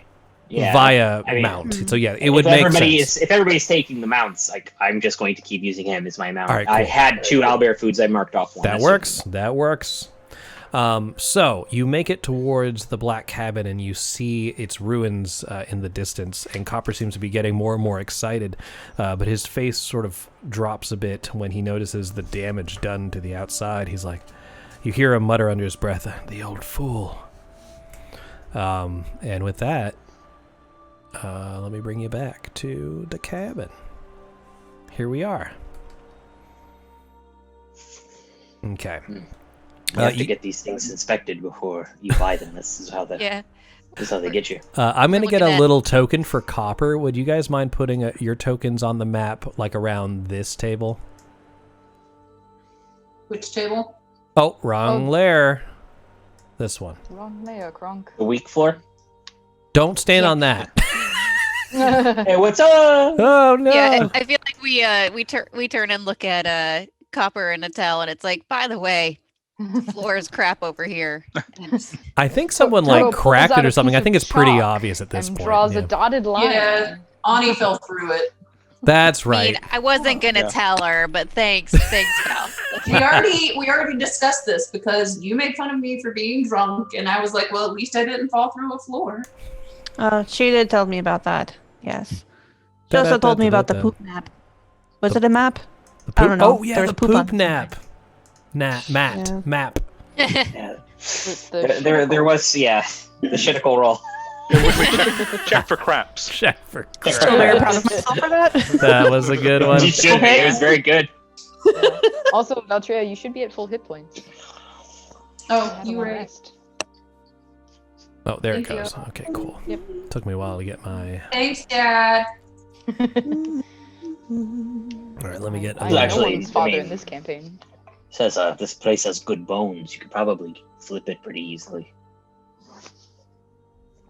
I think maybe I'm changing. I'm also possessed. I like this guy. You're This is very gonna be intriguing, Copper. Button. I really... Tell me, Button, were any of your clansmen realtors? A few of them were, yes. It's all about diversifying the portfolio. Some of you are in real estate, some of us were in agriculture. That seems odd for a group of nomads. Well, that's why a few of them were in real estate, because we had to keep moving. I see. So, at this point, Copper, completely oblivious to what you're saying, takes the summer star and places it on the table. He's like, he puts his goggles on. He's like, you might want to stand back. I'm gone. Yeah. I will. Yeah, I'm gonna stand on my. Valtreya, get behind me. I'm gonna stand at the window on the table that I put down there. That works. Yeah. Is this area over here still? No, like I put a little off-limits table space? icon there, but that whole area is safe. I mean, don't stand here, but I mean, like Right. that Well, I was walkway gonna is say- safe. Yes, Yeah, I was gonna say Toto stands like in the doorway. that here. works. All right, so that the object goes on the table, and it you see the sort of charcoal-like center begin to glow. Very faintly at first, and then brighter and brighter until you have to shield your eyes. Copper, with his goggles on, seems unaffected as a smile widens on his face, and then the entire thing levitates just about a foot into the air, and the rings slowly begin to spin around themselves like a gyroscope, and they start speeding up, going faster and faster until it's just like a gray blur around this glowing stone in the center. Copper yells out, "It's working! It's working!" And with that, it starts to levitate a little bit higher, glowing in this entire thing. Now, at this moment, I need Button and Toro to make a perception check. Nope. Figured so. All right. No, I can't see my number. 17 and 18. Okay. So coming out of the shadows, sort of illuminated as this summer star is, light is shooting out of all the windows and doors of this cabin, you notice another light coming from the south as two cold light walkers emerge from the woods to the south. Not only that, you hear a battle cry coming from the east as four large, what the hell, can I not select a guy? Come on, hold on. Oh, no. Nope, didn't work. Okay, one more try. We did it. Okay, these large barbarian-type individuals emerge, and when you look at them, their skin is just riddled with frostbite, and like parts of their flesh are just torn off of their bodies, and they're carrying these strange flails. You notice that the ends are not made of iron, but some sort of strange black crystal on this flail. Dragon glass? It's similar, very similar. And apparently they were drawn here by the magic. Copper says, I need just a little more time. And now I'll shout through the window, company! All right. With your guys' perception and being outside, they will not get surprised. We're going to run this just as regular initiative, but you have to make sure that Copper does not die. Okay? Here we go. Bringing up the turn order. I'll just add everyone to the turn, or you can do it yourself. There you go. Everyone should be here. If I see doubles or if we don't use someone, I'll just delete them. I'll roll for the Frans.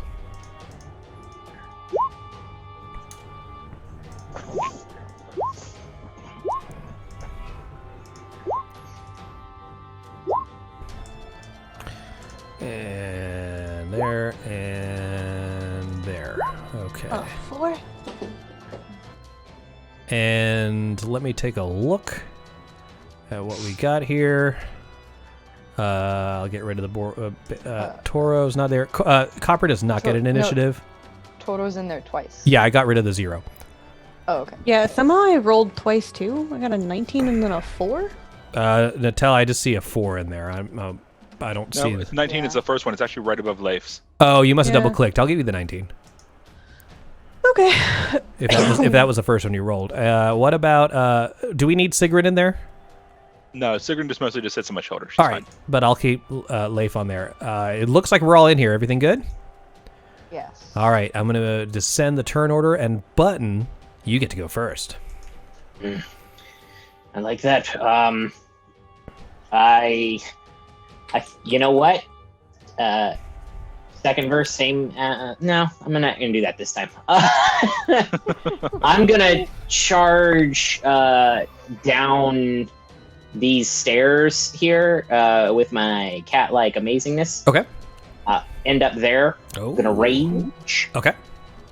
And I am going to take down these wolf clans. I'm assuming they're wolf. They're so torn up, you really can't tell until they're dead. Well, they're holding that crap.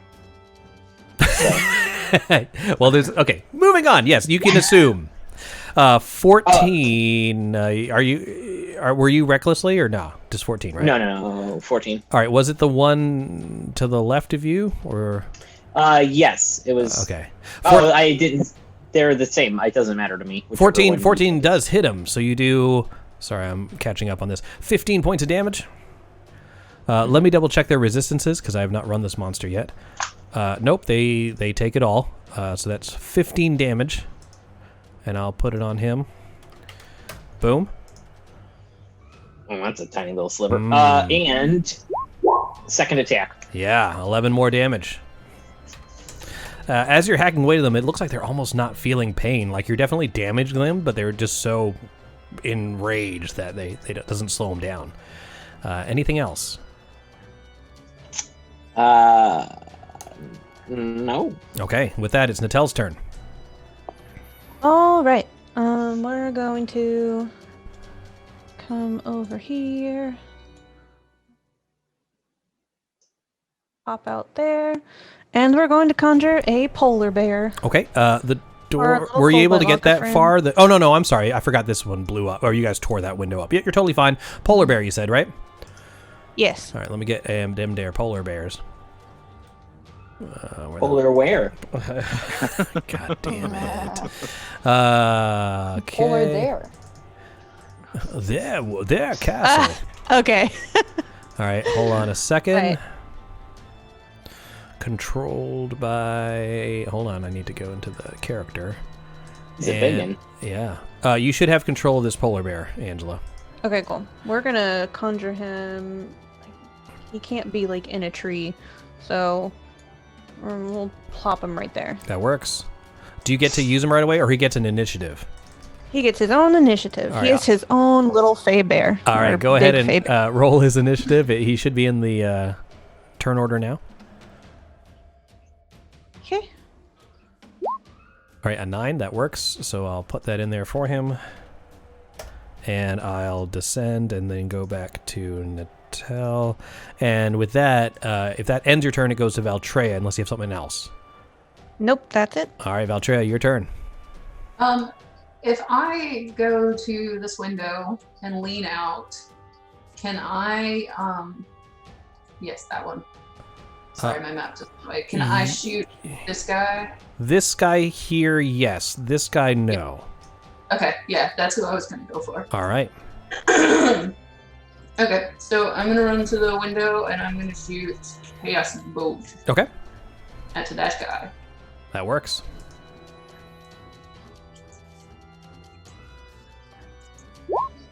Nine will miss. Okay. All right, anything else? Nope. Alrighty, so with that, one of the berserkers goes. The one that you hit, Button, he comes back and attacks. I'm going to... Oh, wait, I have to roll a d6 for a reason. So here I go. Are you fucking kidding me? All right. I don't know, but I like So, it based on your cursing. Oh, you can't see this. I need to... okay, so... he raises his weapon, but before attacking, for some unknown reason, he just yells "Oriel" at the sky, and spend his entire turn yelling that. Not a fan. That's a bunch of bullshit. But let me turn off the whisper. That was an accident. So We could see you roll. Like I just don't know. there you like, go. That's what oh, that's what it was. That. So great. Good turn, Charlatan Berserker. Tira. Wow. Okay, I'm going to dance over to this window here that has been blown out. And from this window, do I have a line of sight on any one of the cold light walkers? Not with the polar bear there. You can go after the one here, but he's going to have 3/4 Wait. cover with the tree and the polar bear. Okay, they are trees. Okay. They are trees. Okay. So you can try and shoot him if you want, but his AC is going to be much higher. Gotcha. Okay.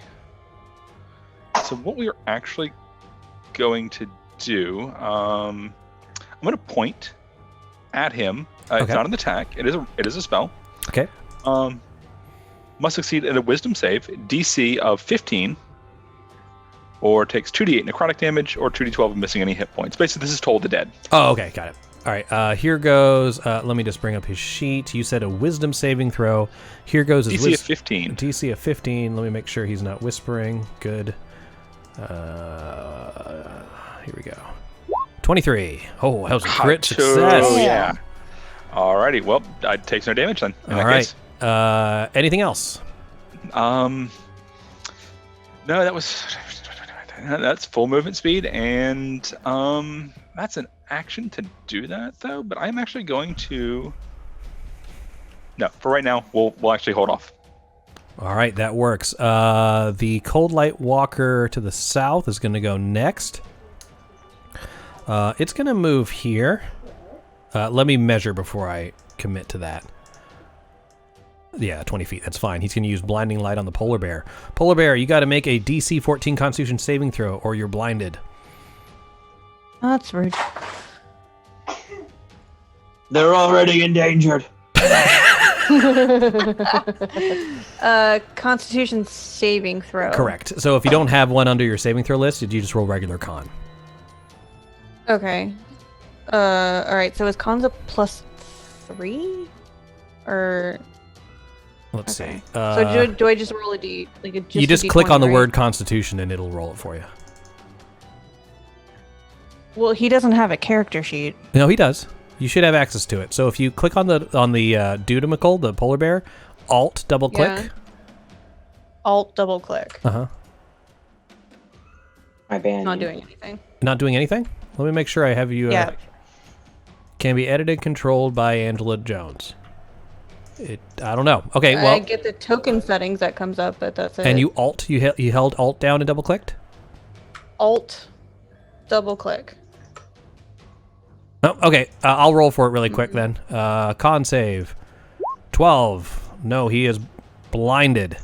Cold Light Walker is going to shoot Cold Ray at him with advantage. Because he's blinded. He only gets 1. Here it goes. 23 to hit. That's going to be a lot of damage. Wow. Polar Bear, let me just double check that he doesn't have resistance to cold. He does not. That Polar Bear is frozen in place. That guy is dead. He took 42 points of damage? He took more than that. He took 60-something. Or 50... 20. He took 28 plus 25. 53. 53 damage. Damn. Yeah, so, that was that. That is his turn. Leif is up. I've been hit by them. They're mean. Okay. I don't like. Trying to think how far we've got here. All right, Leif is actually going to fly over to this berserker right here. Okay. And attempt to peck at him with a bite attack. Let's go. 12 misses. 12 to hit. Okay, all right. Unfortunately, no. Close. Okay. Anything else from Leif? No, that's it. Full movement and attack. And Arissa, your turn. I'm going to go over to this window. I measured running through the doorway. Sure. And I see Valtreya leaning out, and I'm like, oh yeah, I can totally do that. And I am going to aim for this one. Yep. And with button there, that would be sneak attack. Yep. So 19 does hit. That's for 21 points of damage. Yep. Nice shot. And then I'm just going to pull back in from the window so I don't get shot. Yeah, you have full cover. And I assume Valtreya did the same thing, so I'm not even going to be able to target him right now. If that's your turn, it goes to Toro. Okay. If I move on this side of Natel, do I have full line of sight on the Cold Light Walker? The tree still gives him partial cover, so he'll have not 3/4, half cover. Okay. But you also have that other one towards the bottom. Yeah, I was gonna say I will still. This guy has no cover. There. Yeah, I will still move there, but I will shoot at the southernmost. That works. No cover. Does he have glowing bits down there too?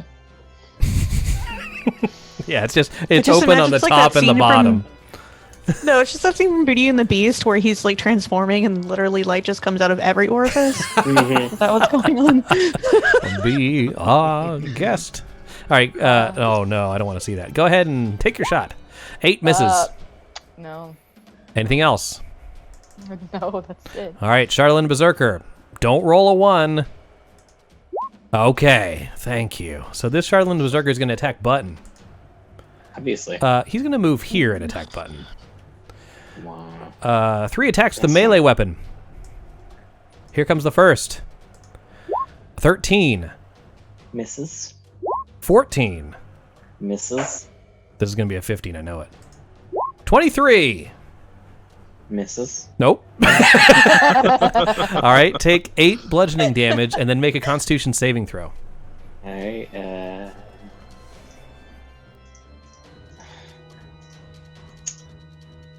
-4. And then a Constitution saving throw. 19. You pass. All right, great. So you're hit with this strange metal, this like material, but it doesn't seem to be affecting you any more than just hurting like a son of a bitch. That's the end of his turn. Cold Light Walker's going to go next. That's this one. He's going to move. I need to be within 20 feet. Hey, you can get that right off me. Nope. Go one You're done. More. You're good. He's gonna use blinding light on Natel. That's disrespectful. All right, so this is gonna be a con saving throw.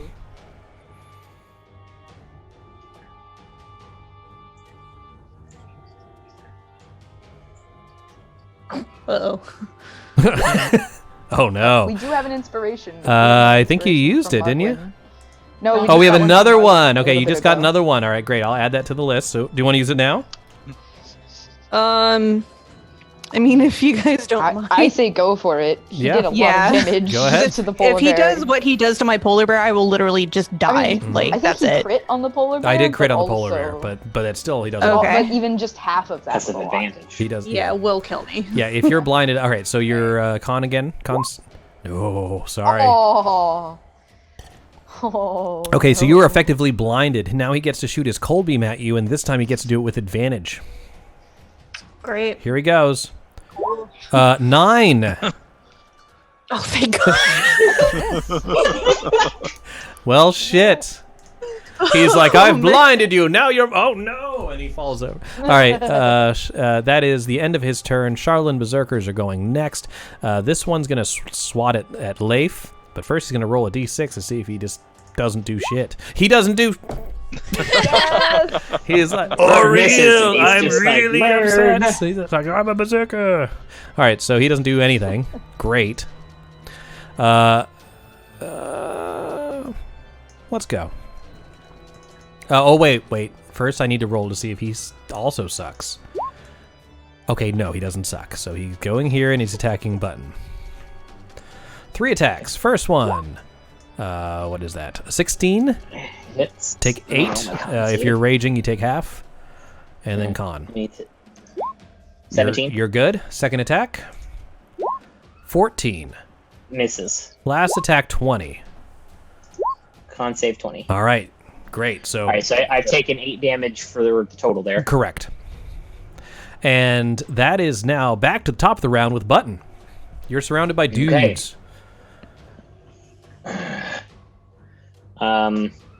Yeah, I'm just gonna keep cleaving away at the one that I've been hacking at here. Okay. I will absolutely not do reckless. 15? 15 does hit. That is 18 damage. Mm-hmm. Got it. I'll put him in front so you can. Second attack. Ooh. That's gonna miss. Okay. Anything else? I think I'm going to chance the opportunity to kind of be a dub. Yeah, I'm going to chance the double opportunities to step this way. Okay. So 2 opportunity attacks. Here goes the one to the north. 23 for 5. Do you get all your special bullshit? I do. It's just part of his weapon. Okay. 12 con. Okay, so you are poisoned until the end of your next turn. Okay. So you have disadvantage on attack rolls and ability checks. All right, let me toggle that on. And then I take 2. Yeah, and then the one to the south attacks you. Okay. It misses. It misses. So you feel after being hit with this material so much, you just begin to feel it like poisoning your body. You have moved. Anything else? No. All right, Natel's up. Okay. So I kind of like wave my hands in front of my face, and I'm like, oh no. And under my breath, I'm just like, blinded by the light. And I cast a lesser restoration on my face so Okay. I can see again. That works. All right, is that an action or And bonus? It's an action. Okay. It is a spell. All right. So I'm gonna just be like, nope. I need to go think about what I'm gonna do, and I'm gonna sneak back in through that window. Oh no, Tear's in the way. Is this window open? You can still move. That window is not big enough to go through. The only one that's big enough is the one in front of the table because last time you were here, you tore the door open. It's also a door. And there's a door here. Oh, there's multiple doors. Is there anything on your wild shape list that has blind sight? That would be smart. That would have been cool. No, but I've also used both of my wild shapes getting here. Oh, okay. Yeah. So we're just gonna pop back in here. You can just like bowl.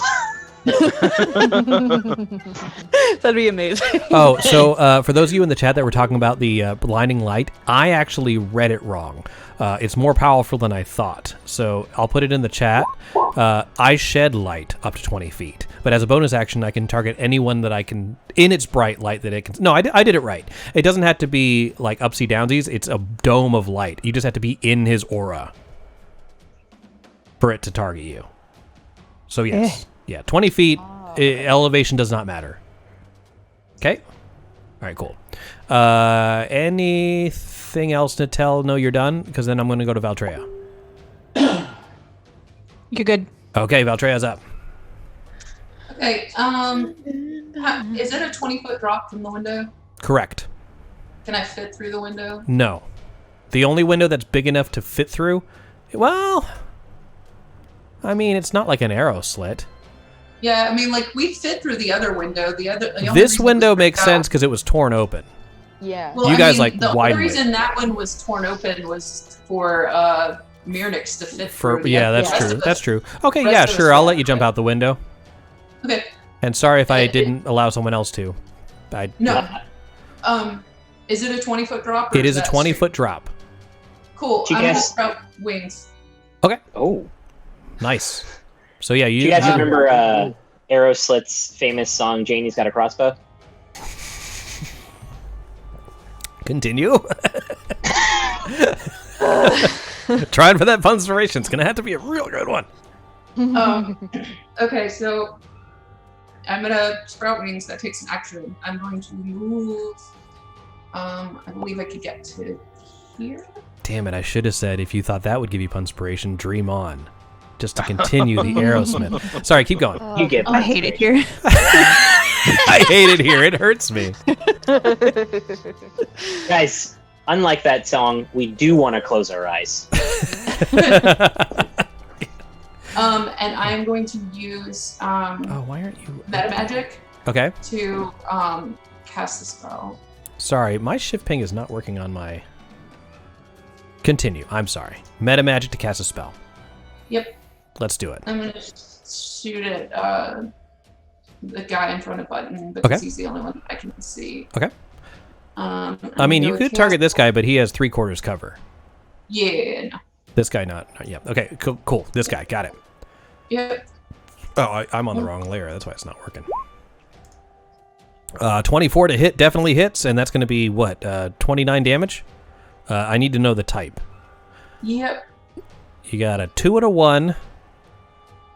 Yeah, you have a 2 and a 1.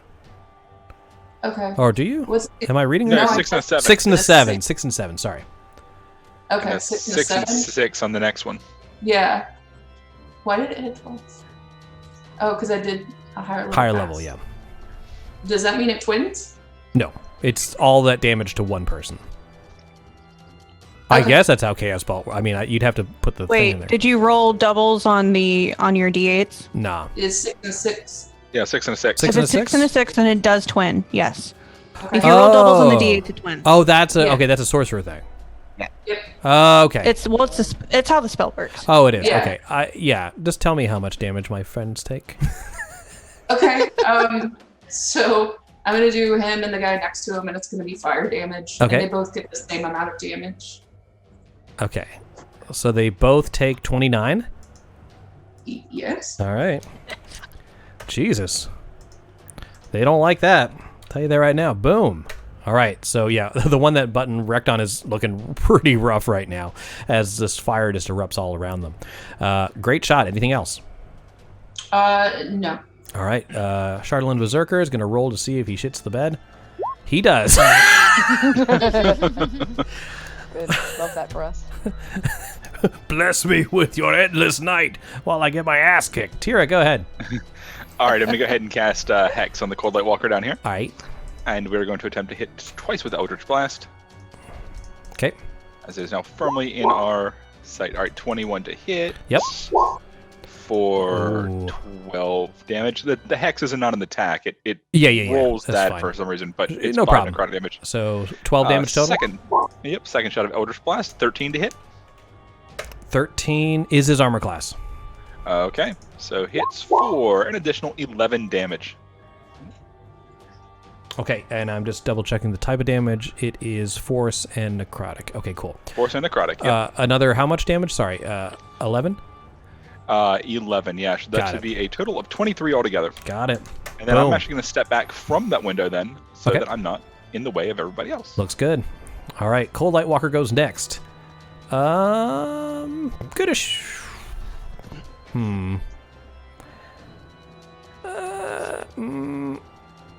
I'm going to shoot at Toro, but I'm not in range to blind you by the light. So it's just going to be a regular cold ray attack. 10 misses you. He's going to move behind the shitter. 34 damage. Leif. All right. Leif is going to go ahead and probably attack the Berserker right here in front of it again. Okay. Damn it. I forgot I get extra radiant damage when I'm out angelly. Oh no. Another 12 to hit. I suspect that probably missed just like 12 last time. just misses, yeah. All their armor classes are Alrighty. 13. Gotcha. Okay. Yeah, that's gonna be Leif. Leif's just gonna sort of zip around it. Right. Anarissa. Okay. So, question. Mm-hmm. If I have a spell that's a reaction, like if I jump out the window on my movement and I use Featherfall, which is a reaction, how does that work on a turn? You don't get a reaction again till the start of your following turn. Okay, so it just counts as its own thing. It doesn't impact the actual action. Right. Okay. Great. So I am going to. But you won't be able to use Uncanny Dodge or Evasion for this round. Because you've already cast a spell this turn. Oh, yeah. No. Okay. Reaction. Correct. Yeah. So and you won't be able to cast anything that's not a cantrip. That's not a cantrip. Because you've already technically cast a spell this turn, even if it was a reaction spell. Okay, that's in the what I was same trying to turn. figure. Yeah. Is if it was a reaction. Rat. If you want to gangsta lean out the window and try and hit this guy, I'll make you roll an athletics check to see if you fall out. Yeah, no, I'll come out and it's 20 feet down, which then means I can move like this far. And I'll use Featherfall and I will shoot. Okay. So, and then it will be sneak attack. Okay. Yep, because button's right there. 21 to hit for 20 damage. Nice. Boom. Okay. Anything else? Nope, that's it, because I can only go so far, so. All right, Toro is next. Toro is going to get here and then shoot at the Cold Light Walker with the short bow. 25 to hit for 5 damage. Yep. And then bonus action throw the Psychic Blade. Okay. That's going to miss. 11 to hit, that's a miss. All right, and then he's going to duck into the door and get here. That works for me. All right, if that ends your turn, it's Berserker time. Yes. He's going to roll to see how he does. All right, he just says, "My love for you is like a truck, Berserker," and then Cold Light Walker goes next. He is going to. What the hell?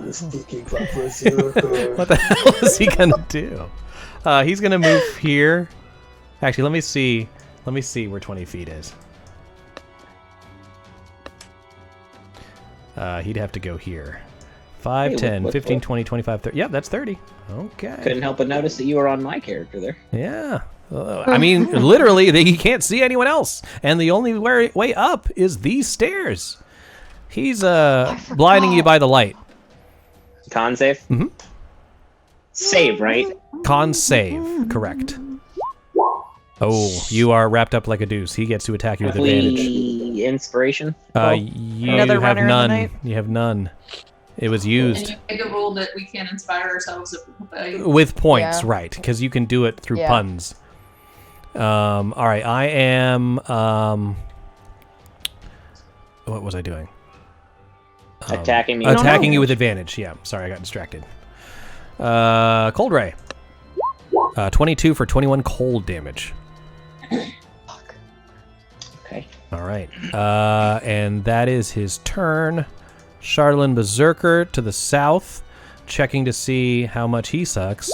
A lot. Ow! Oh my God. Hey. He looks at the bird and just says, "Is that you, Oriel?" So now this. Yes.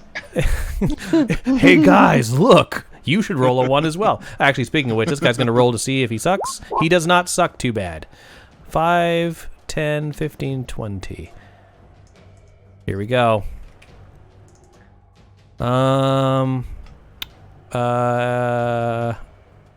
Anarissa, 3 melee attacks. Okay. First.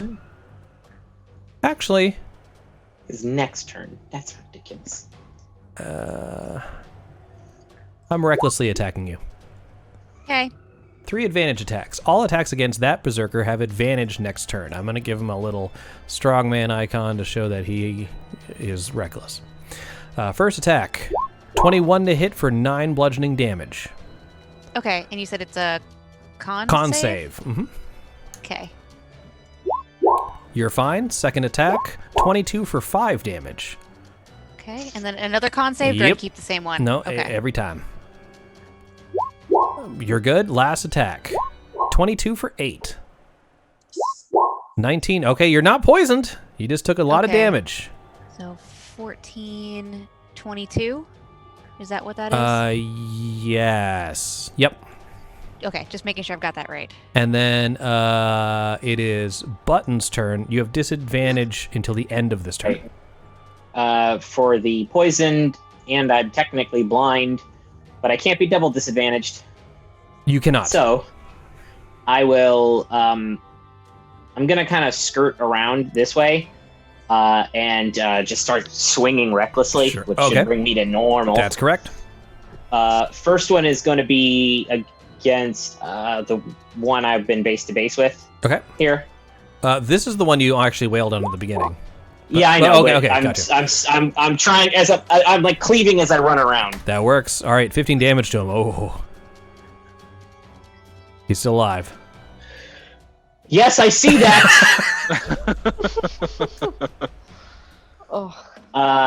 Second attack, again, recklessly, I will just sort of try to finish him off. Yeah, that does it. That kills him. Good job. All right, so not even be able to slee, you're just hacking, and you manage to dismember him, and he's dead. Can I, you tell me if this is okay. I don't mind using a bonus action to do it.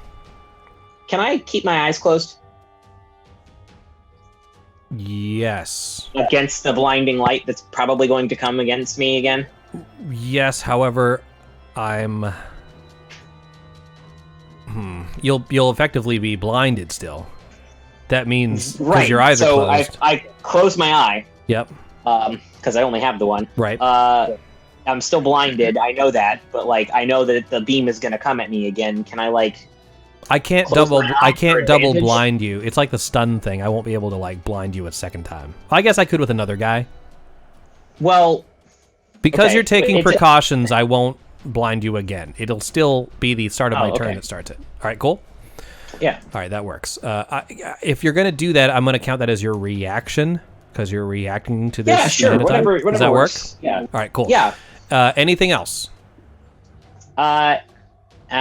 Okay. That was the start of the third round. That was the start of the third round, correct?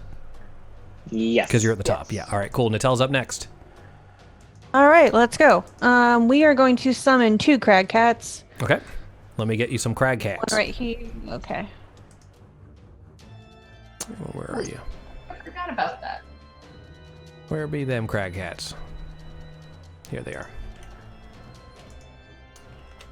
I'm going to control them because I haven't really messed with these tokens.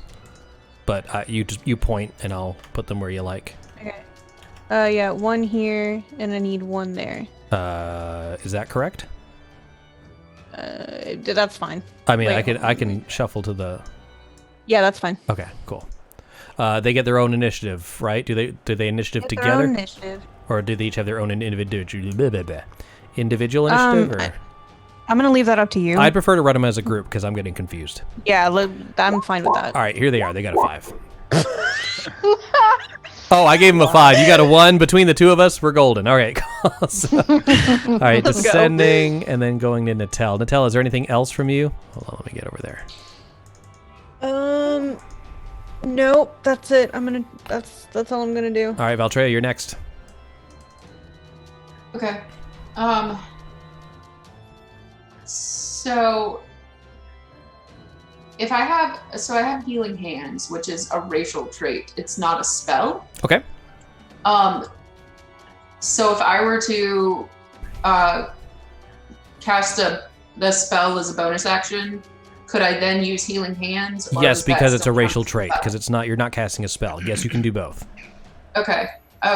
I'm going to pop up Spirit Guardians. Okay. And I'll give myself an aura in a That works for me. second. And then I am going to use Healing Hands and give Ani 6 points. Okay. Are you going to do any movement, or does that complete your turn? I'm going to have to move 20 feet down to touch her, and then move back, up. Okay, so you're currently in the air. Yeah, I drop down, touch her, and Okay, come back up. got it. And I will give myself an aura. Okay, sounds You just good. bop my head and fly back Boop. up. All right, Charlene Berserker in front of Button rolls to see. I don't think this guy has done anything. Oh my god! Wow. All right, He never he will. has genuflected. He's done an entire service to Oriel at this moment without fighting a single friggin' person. Shit. Tira, go ahead. All right. So it's 5, 10, 15, 20, 25. 30. Do I see the... do I have line of sight on the Corlight Walker right down here? I'm going to have to give him a little bit of cover because of the corner of the building here. This is a building. Okay. And he's lower than you. So I'll give him half cover. Okay. That's fine. We're going to try to hit him twice with Eldritch Blast, and he's still hexed. So Okay. hopefully that's... 21 does hit. 21. All right. So that is 11. All right. So 15 damage on the first shot. Got it. And second one is 12. Probably not going to hit. 12's going to miss. No. All righty. Nope. All right. That's it. All right. The Cold Light Walker to the south. Hi. He's going to move here and shoot a cold beam at you, Tira. Okay. A normal attack. Oh, that was I hit the wrong button. Ignore that. Okay, yeah. What was his initiative just a second ago? It had to be higher than... Okay, I'm going to give it 13 because that's where he was in the initiative. Here right, comes actually. the Cold Ray. 7. No, misses. He's going to hide in the shitter again. Leif, you're up. All right, we're going to attempt to... we'll actually attempt to hit the Cold Light Walker that's right behind us. I think we have a better chance of hitting this big, shiny face thing. Okay. All right, so with the bite attack. 12's going to miss. Absolutely no better about that. They're just bouncing him back and forth. Anyway, Yeah, if you're done with Leif, then it goes to Anarissa. Yeah, that's going to be it for Leif. All now, right. I think. Oh, this is embarrassing. Okay. So since he recklessly attacked me, I have advantage. Yes. Yeah. Correct. Okay. All attacks Which against him means- have advantage till his next turn. Okay. So, and with have Valkyria up sneak in attack. the air, I do. I have sneak attack. So, and I have my reaction back as well. Mm-hmm. So, yeah. So we're gonna use the short sword. So it's advantage and sneak attack. I'm just making sure all the things are toggled. Yeah. 26 to hit Oh. for 9. What is that? 23 23. damage. 23 damage. Good. Ultra, you didn't give yourself an aura for Spirit Guardian. No, you did. Yeah. I see it. Hold on. I'll make it so everyone can see it. I couldn't see it on my screen. You should be able to see it now. There it is. Yeah, I see it. All right. And okay. And then my bonus action is going to be disengage because Valtreya's in the air, and I haven't seen these guys use any range things, so I am going to pull back. Let's see, 10. We'll pull back as far as I can at the moment and Okay. be there. All right. If that ends your turn, it goes to Toro. Yep. All right, Toro. Okay. Toro is going to bonus action dash to here, I Okay. think. Hang on, let me double check the math.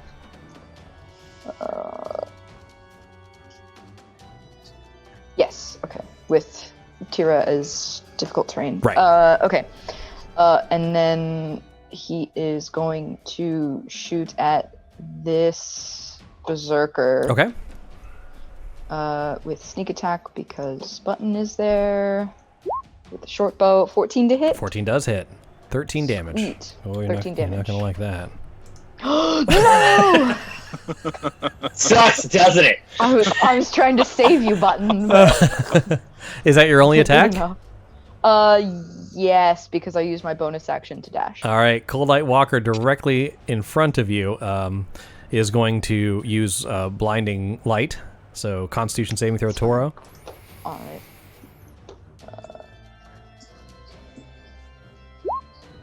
Nice. All right. Well, he's still going to cold ray you, but it's just a regular attack.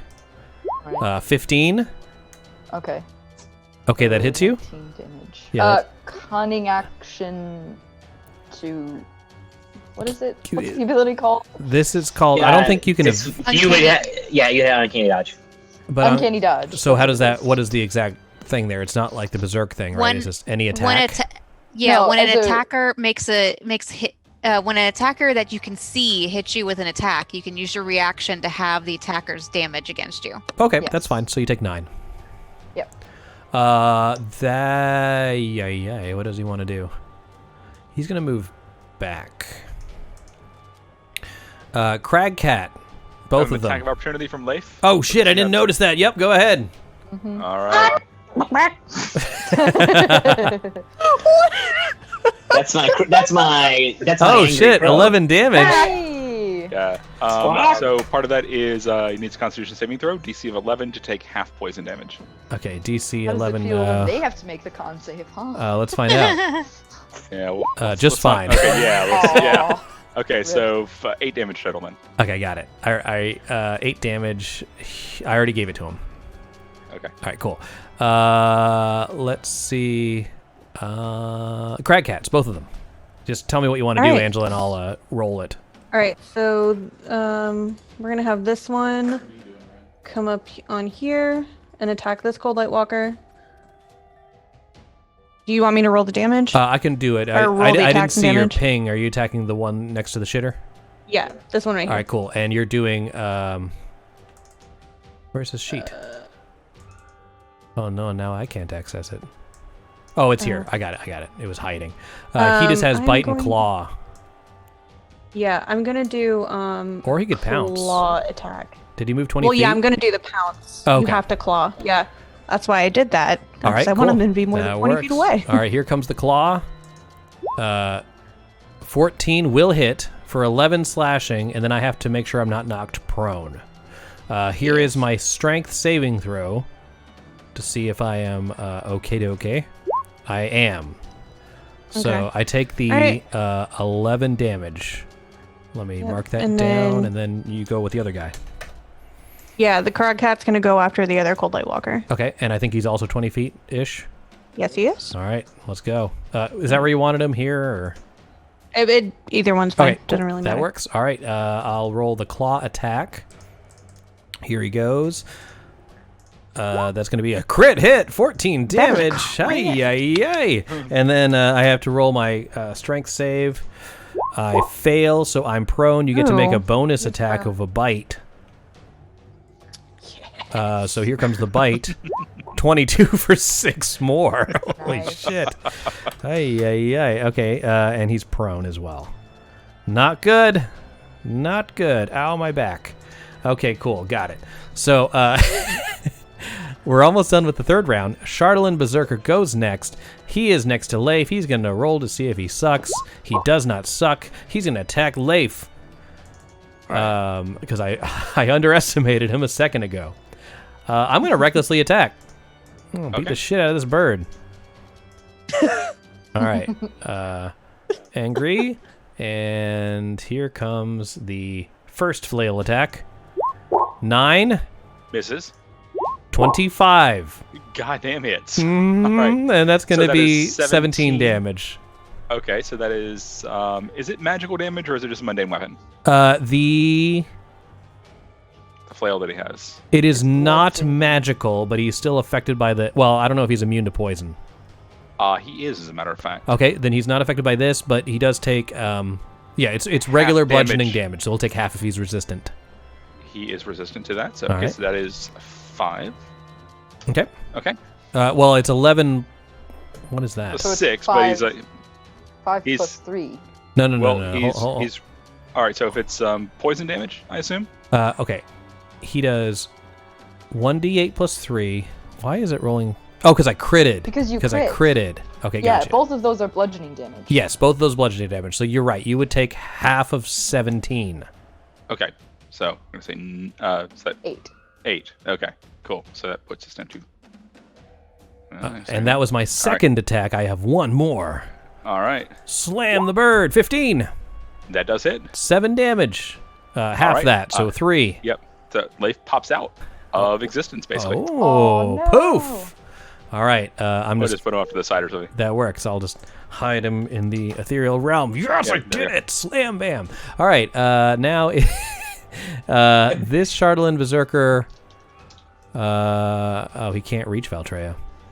5, 10. He's also He gonna is take affected by the damage, right? spirit. Oh, yeah. What do I have to roll? Yep. Wisdom Wisdom save for save. half. Here goes his wisdom save. 9. Oh, wait, no, that didn't count. I was still on advantage. 2. That's much better. So I'm also going to deal him an extra 5 points of radiant damage. Okay. Because Uh, I'm 13 damage total. yes. All right, I'm rolling to see if I suck He's also movement is halved. in that area. Yes. Yep. I don't suck. 5, 10, I'll be 15, right back, 20. guys. I'm attacking button. Recklessly. Here we go. First attack. 15? That is my AC. All right, it's 11 bludgeoning. Con save. 5 if you're raging or whatever. You're good on that. Second attack. 16, yeah, so that's going to be 10 more. You're good. Last attack. 15 for 6. Right. And then last con. Oh, that one got you, so you are poisoned now. Alrighty. Okay. And then that ends his turn. That was his turn. All right, so before we go on to the last round, you hear Copper yell while this blinding light's shooting around him, and he says, "I have almost got it. Probably about 6 more seconds." And at that point, it starts to pick up. You notice another figure emerge from the forest to the south, and it moves up, and you see a strange woman wearing a wolf's pelt. Add her to the initiative. Oh, a Like 20. I knew it was the Wolf Clan. All right, descending. Bloodfang goes first. What the shit, man? Well, I rolled 20. Yeah, she can't just appear out of nowhere. Yeah, I can't. Well, no, she walked out of the I forest. got it, that's fine. No, I'm yelling at her. Where you been? All right, so you see this icicle appear out of her hand. It grows and then turns into a scythe made out of ice, and she slashes at the Cold Light Walker. 2 melee attacks. First one. 16, that does it for 9 damage. Cold Light Walker, you have to be immune to cold, right? Yeah, so I only take 4. And then second attack. Chris is playing with himself again. Yeah, I know. Everyone watch. Oh, no. 17. That's going to be 5 slashing. The Cold Light Walker takes no cold damage. And Button, you're next. All right. All right. I'm gonna swing on the one behind. Well, the one with the sliver left. Okay. First. That works. No, I'm not. I'm gonna swing at the top one that hit me first. Okay, I'm poisoned, so I have disadvantage, but he reckless, so he's advantage, so I should be normal. That's correct. 24 to hit for 17 damage. That'll do it. All right, and then I will, as I cleave into that one. I'll cleave into the one beneath me. Okay, so you're attacking the other target now. Yeah. And this will be disadvantaged. This one is at disadvantage. Come on, Zeus. Oh, that's going to miss. That's going to miss. All right. Anything else? Any bonus actions or anything? No. Okay, you are no longer blinded. Natel's up next. Poisoned. Poisoned, I mean. Sorry, there's so much status effects running around. Okay. I need to move. We're just going to... I think I'm just going to have to, like, double move. For... Yeah, I'm just trying to get over here. I'll pop on the other side of Toro, and that's my turn. All right, Valtreya. Okay. I'm going to move up to here. Okay. And I am going to Chaos Bolt this guy. Okay. You I'm have behind, but- you have advantage on the attack, but he has cover because of button. Even if I'm above him? Oh shit! Sorry, I forgot. Yeah, sure. Go ahead. Cool. Just raining chaos down. 12's gonna miss though. Okay. Advantage? Oh yeah, you have advantage. Sorry, I didn't have advantage toggle. Try again. My bad. I will. Thank you. Yep. One more again. 21 for 14. That's much better. This is you have a 6 and a 4. 6 and a 4. Sorry, I have those written out. Let's go with force. Okay. For 14 damage. Got it. Since they're so frostbitten, they shatter? No. They just get angrier. Anything else, Valtreya? No, but just so you know, all 3 of your people are in line. Yep. Yep. I'm ready to cry. Charlin Berserker, right next to you, although on the ground, will try and make his saving throw. This is a con. Wisdom. Oh no, not at advantage. Let me try that again. 18, even better. Oh, but I still take half, don't I? Yep, that would be 10 points of damage. All right, he as he yells out after just not doing shit this entire fight, just praising Auriel, he just is evaporated by these celestial beings, and he just dies in the snow. Useless. What a bitch. Okay. Well, I guess that was my turn. Tira. Okay, we're going to move down here, right next to Toro. This Berserker right in here, this is advantage, I assume, on this Yes, guy? because he was recklessly attacking. He's just Recklessly flailing attacking, all all right. around. Go ahead and toggle that, and we're going to attempt to hit him with Eldritch Blast as well. Okay. Yeah. That's a nat 20, Yeah, so that's nice. 12 points to that. Got it. First attack. And second one is going to be... 26 for 5 force. 26 hit for another 5 force damage, yep. Got it. Nice. Hey, Jack, have you moved Hex? He is not. I have not, because the other one is still not... It's still on the cold wall? Okay, I thought the guy was dead. Nope, not yet, unfortunately. A little sliver of life. All right, and that is then me. That's movement and Sigrun down here with me. We're good. All right, yep. Cold Light Walker here is going to attack Bloodfang. First attack. 24 for 9 plus 13 cold. Let me see. Okay. I take 15 total. Second attack. 16 for 18 bludgeoning. And 8. Okay. 18. Boom, that one hit it real hard. All right, so you see the woman just fall to the ground as this Cold Light Walker is just slamming her over and over. It is now Anarissa's turn. Okay. I am going to aim at the dude in front of Button, which is advantage and sneak attack. Yep. So... 14 does hit for 18 damage. Yep. All right. And I am just, well, actually, I will move forward a little bit, oh, wrong button. Because he's, well, yeah, I know, convenient. So I guess I'll just be about there. I don't want to get too close, but he's not going to move without an opportunity attack, so. That works. Yeah. Toro, you are next. Okay, This Cold Light Walker has full cover. Yeah, Toro's gonna... Sorry, I'm shift picking for our audience members. I'll wait till you're done moving. It was just a weird coincidence. I was clicking Toro to move him when you shift pinged. Anyway, Toro moves to the other side of Natel and shoots at this Cold Light Walker. Okay, bottom of the stairs, got it.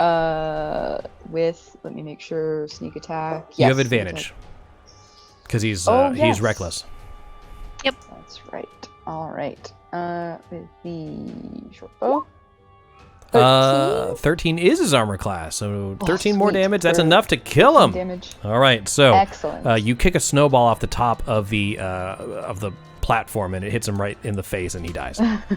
Excellent. And then bonus action, we are going to throw the Psychic Blade at this one. That works. He was also reckless. Still advantage. Yep. The strong man arms mean, 22 to hit for 3. For 3. It tickles him. Anything else? We are... No. Yes, I'm going to finish my movement and get here. Okay. The Cold Light Walker fighting the Crag Cat will go next. He's going to use half of his motion or movement to stand up. He is going to use Blinding Light against the Crag Cat. So you got to do a con save. So his con is +3. Oh, hold on. Is it a spell or ability? It's an ability. Okay. Yeah. Unfortunately, the Crag Cat failed, so the Crag Cat is blinded until my next turn. The dude, I'll skim those ready. So these attacks are going to be at advantage. 2 slam attacks from the Cold Light Walker against the Crag Cat. First one. It was supposed to be at advantage, but I hit anyway. So 17 damage. Is it immune to cold? Nothing against cold. No. It takes the full amount. So 17 damage for the first one. And then here comes his second slam. I'll do this one at advantage. 22 for 23 more damage. Oh, that will drop that one. Damn. All right. That is his turn. Charlatan Berserker. He goes next. He will... Wisdom save? Oh, shit. He will wisdom save. Good call. Exactly. He will fail. Even though I wasn't... Yeah. All right, you so... wanted to keep 20? Yeah, I'll do the 20 damage. And I'm also going to add an extra 5. 25 damage total? Yes, please. Boom. Got it. He's not very smart. He's going to run in and recklessly attack Toro. Oh, wait. D6? Oh, every time I move, I have to make the check? No, the D6. The D6. Aha. Damn okay. it. All right. Oh, wait. Hold on. Let me make sure I understand how this spell works. If I end my turn, do I take damage again? No. Yes, you. I just... Wait, is it really? I do? I thought it was just when it's at the beginning of their turn. When you start and end your turn. Pretty sure. Let's double check that. That's going to make my decision I'm here. reading it right now. Oh, okay. I was gonna say we never did that when Kimmer used Spirit Guardians. So. Oh, no, you're right. It is start turn. Okay. I'm thinking of Arian spells. All right, so I was gonna say it's when you start or enter the. Charlatan Flail, Toro. Here we go. First attack, 18 for 10. Okay. Con save. Yes, not at advantage. Fail. 10. You are poisoned until my next turn. Second attack, 21 for 11. Okay. You don't have to con save again. You're already poisoned. Third attack, 19 for 6. Okay. So total. I guess we'll uncanny dodge that one then. Okay. So you take the full. It's 24 points of damage total. All right, cool. That is his turn. He is still like that. Cragcat, what do you want to do? He's going to attack the same Cold Light Walker. Okay. With he's going to do bite. Okay. Here he goes. Bite. 22 to hit for 11 piercing. Got it. All right. Anything else from him? Is he gonna? I guess he's not gonna move. I mean, he can move. He's but gone. no. No. All right. Bloodfang.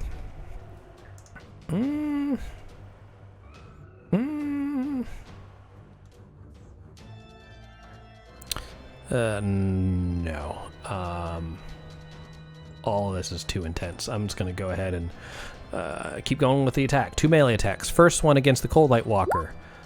16. Oh, I'm whispering this. Sorry, I can't turn it off right now. 16 does hit. That's only going to be 5 damage. Here comes the second attack. That's only going to be 3 damage. Shit. Okay. Because they're immune to the cold, so... Fighting with an icicle, not the best plan.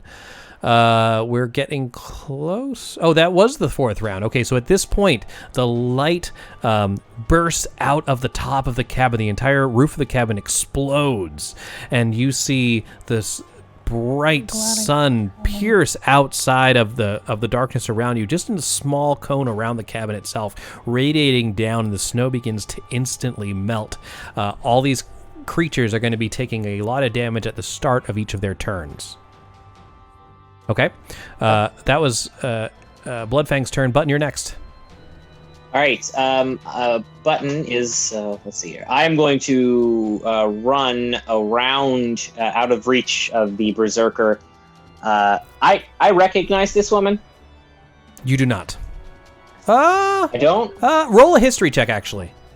Okay. Well, before I move, then I'll do that. I'm pretty sure I would recognize her. Shouldn't be advantage. Let me talk about. Oh, actually, I would give you advantage on this because it is based on your background.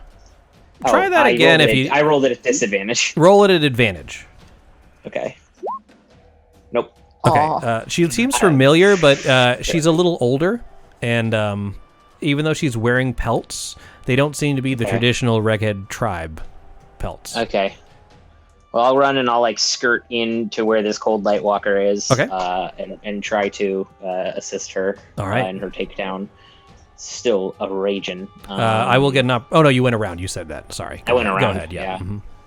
Let me drop. I'm not poisoned. Am I poisoned? I don't remember. No, you. I think you saved. Surrounded. Yeah, go. Toro You're is. right. Yeah. Go ahead. Go. Oh, Toro yeah. is. Hang Toro on, is. Yeah. All right. Yeah. Go ahead. I'm normal. Yep. 22 for 20 damage. Bam. All right. And second one. 18 for 17 more damage. Yep. You're not gonna like this. It's a little more hit points than it looks. It's not like 1 or 2. Okay. Is it 3? No. 4 maybe? No, you're getting closer. Anything else, Button? No. No, except that I'll be trying to shield my eyes, knowing what's probably going to come. I like that. Natel. Aye. I'm gonna scoot down here. It's like, Toro, you look like you're struggling a little bit, and we're going to give them a 2nd level Cure Wounds. Okay. Oh, thanks.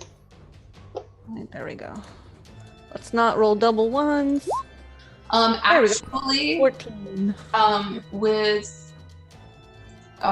let's see. I'm sorry. I actually do. Do you have a bonus? No. Empowered healing. It's an Azamar trait. Whenever you or an ally within 5 feet of you rolls a dice to determine the number of hit points the spell restores, you can spend a sorcery point and re-roll any number. So if you have some shitty ones, you can re-roll one. It just it automatically rolls. I wouldn't really. I see a 5 and they're both 5s. Oh, I mean, that's pretty Yeah, good. no. I'll keep that. Yeah. I will leave them then. Good to know, though. Yeah. All right, Yeah. so that's 14 Thank you. healing total. Yep. Natel, anything else? Nope. That's it. Valtreya's next. QL. I'm going to move to Okay, you're flying, so no opportunity attack. Yes. And I'm going to attack the guy in front of Toro. Okay. He was raging, so you have advantage. He will. I will hit him with another Chaos Bolt. Okay. Why not? Why not?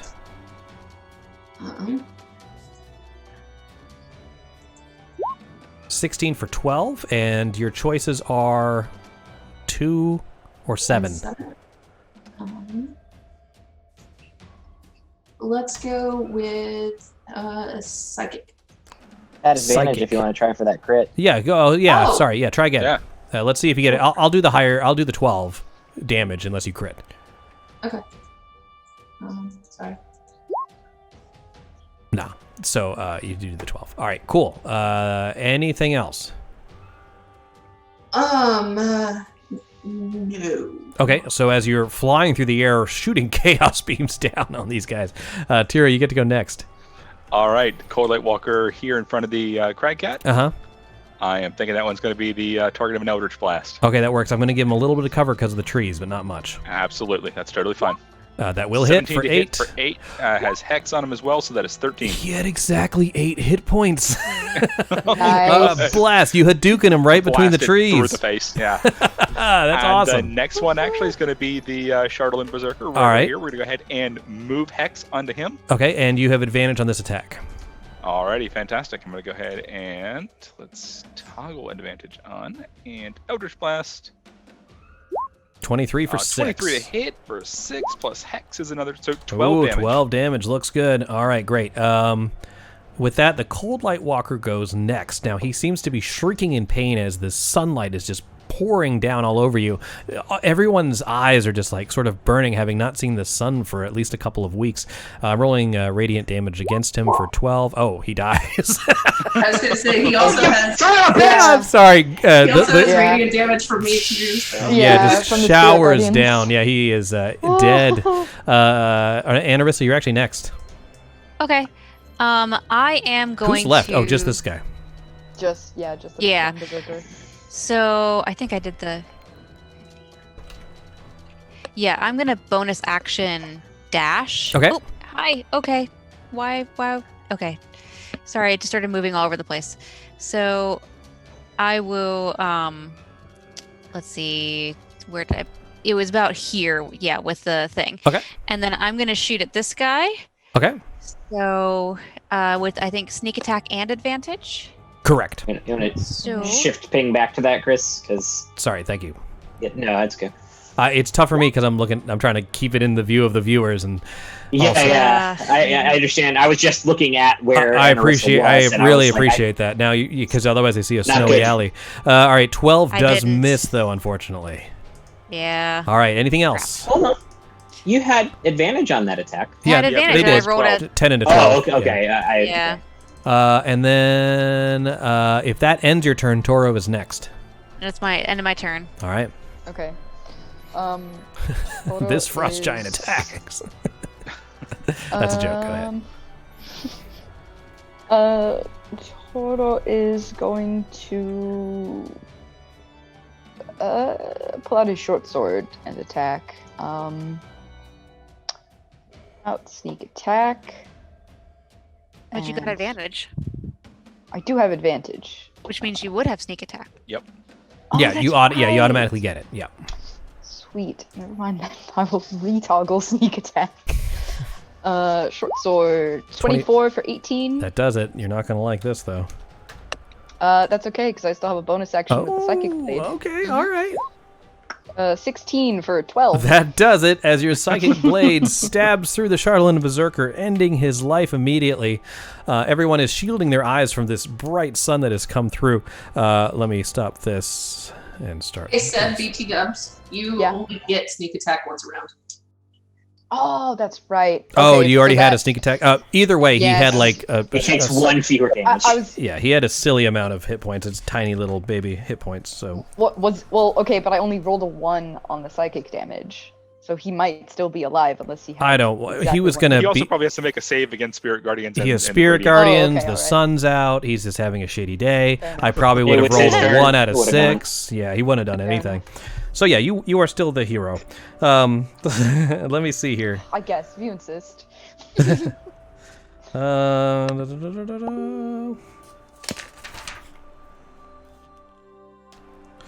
Sorry, 1 second. I'm looking for the thing. Okay, so you see the spirit of Macreadus floating above the summer star, going through the hole in the roof, heading towards the bright sun. And as your eyes are shielded by your hands as this bright sun's coming in, you see that the darkness around this small area around the cabin, it's creeping in and slowly closing around the sun above you.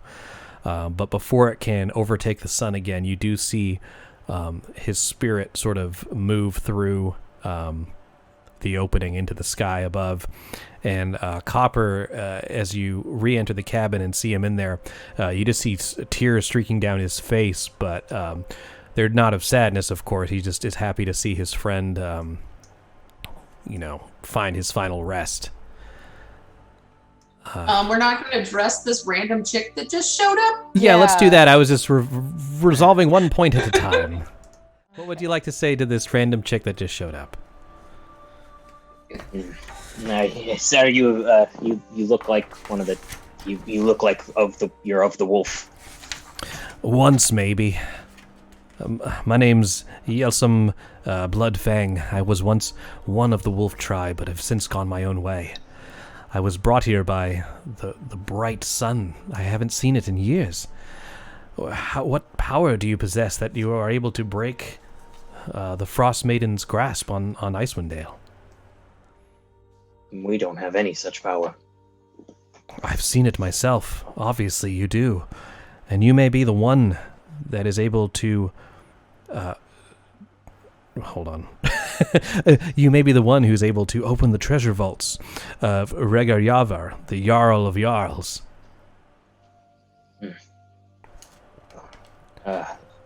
Maybe. I don't know about that. But...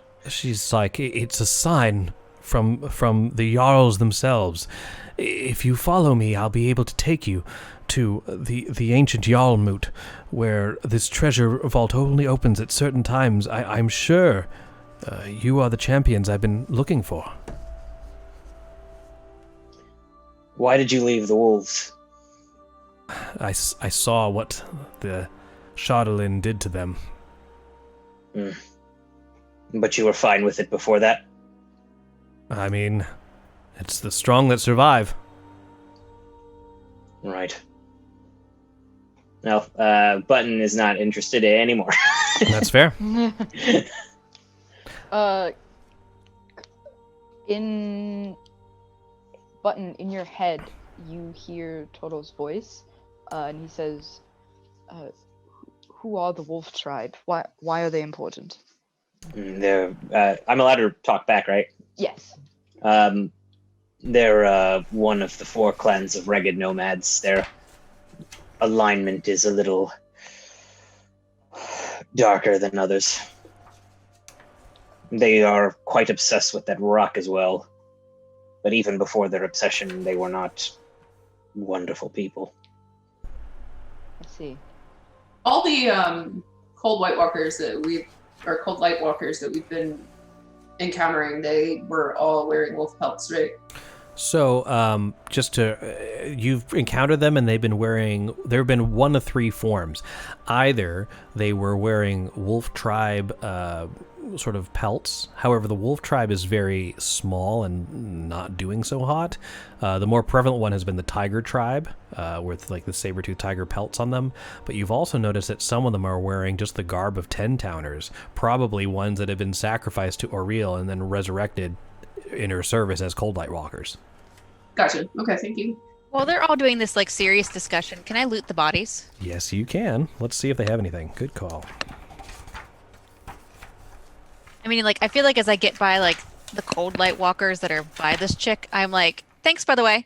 Thanks for stabbing. Appreciate it. just like rummaging. So looking through their pelts, you realize that the only thing they have of any sort of solidity, everything else is sort of moldy and rotted and torn, are these flails that the ends are made out of this charlatan that apparently it's what that material is called. Or that's what Bloodfang's calling it anyway. If I see that, I would sort of just give you a head shake to like not bother with it. Yeah, I mean, should we destroy them then? Like, could these be picked up by others to try to use, or just throw them off the cliff? Toss them in the shitter or off the cliff. I don't know that it'll be much of a problem, but we shouldn't. Just don't mess with it. It's not.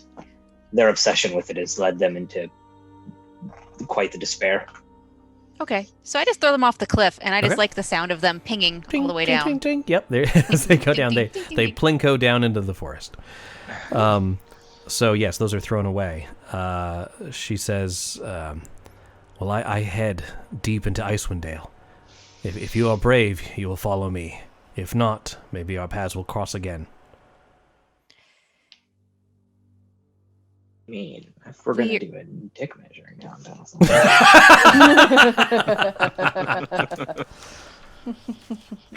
I mean, that's... It looks like she's actually sitting down and, like, resting for a moment after this battle, so she's not, like, dipping right away. You can finish the scene.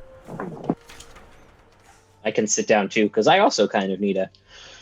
Yes, that was a rough one. So, that being said, we'll pick up next session immediately at this point, resting with Bloodfang there, but I do want to say one or two very important things before we end tonight's session. And that is, where the hell's the page? Here it is.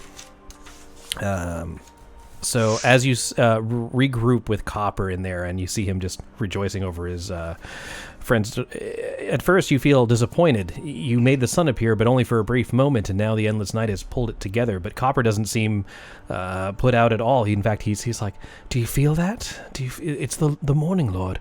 He has blessed us for saving my friend." And actually, as he mentions it, you do feel this sort of warmth inside you that sort of lingered from when the sun hit your skin. You all receive Lathander's blessing. What that does is you gain 10 temporary hit points at each day at dawn. Oh, wow. Nice. Yeah. Nice. And not only that, happy Thanksgiving, everybody. You're level 6 now. Hey, nice. It was Black Cabin Chapter 3. It was. I'm like, it said here. Well, anyways, guys, thank you so much for watching. We really appreciate it. I don't think we have anything going on tomorrow, spending time with family virtually or otherwise. So hope you guys have a great Thanksgiving. We'll be back Friday, so be sure to check us out at 7 p.m. on Friday. And happy Thanksgiving, everybody. Tasha's Cultured of Everything, available at your local comic stores. We're not sponsored, but we wish we were. Bye-bye.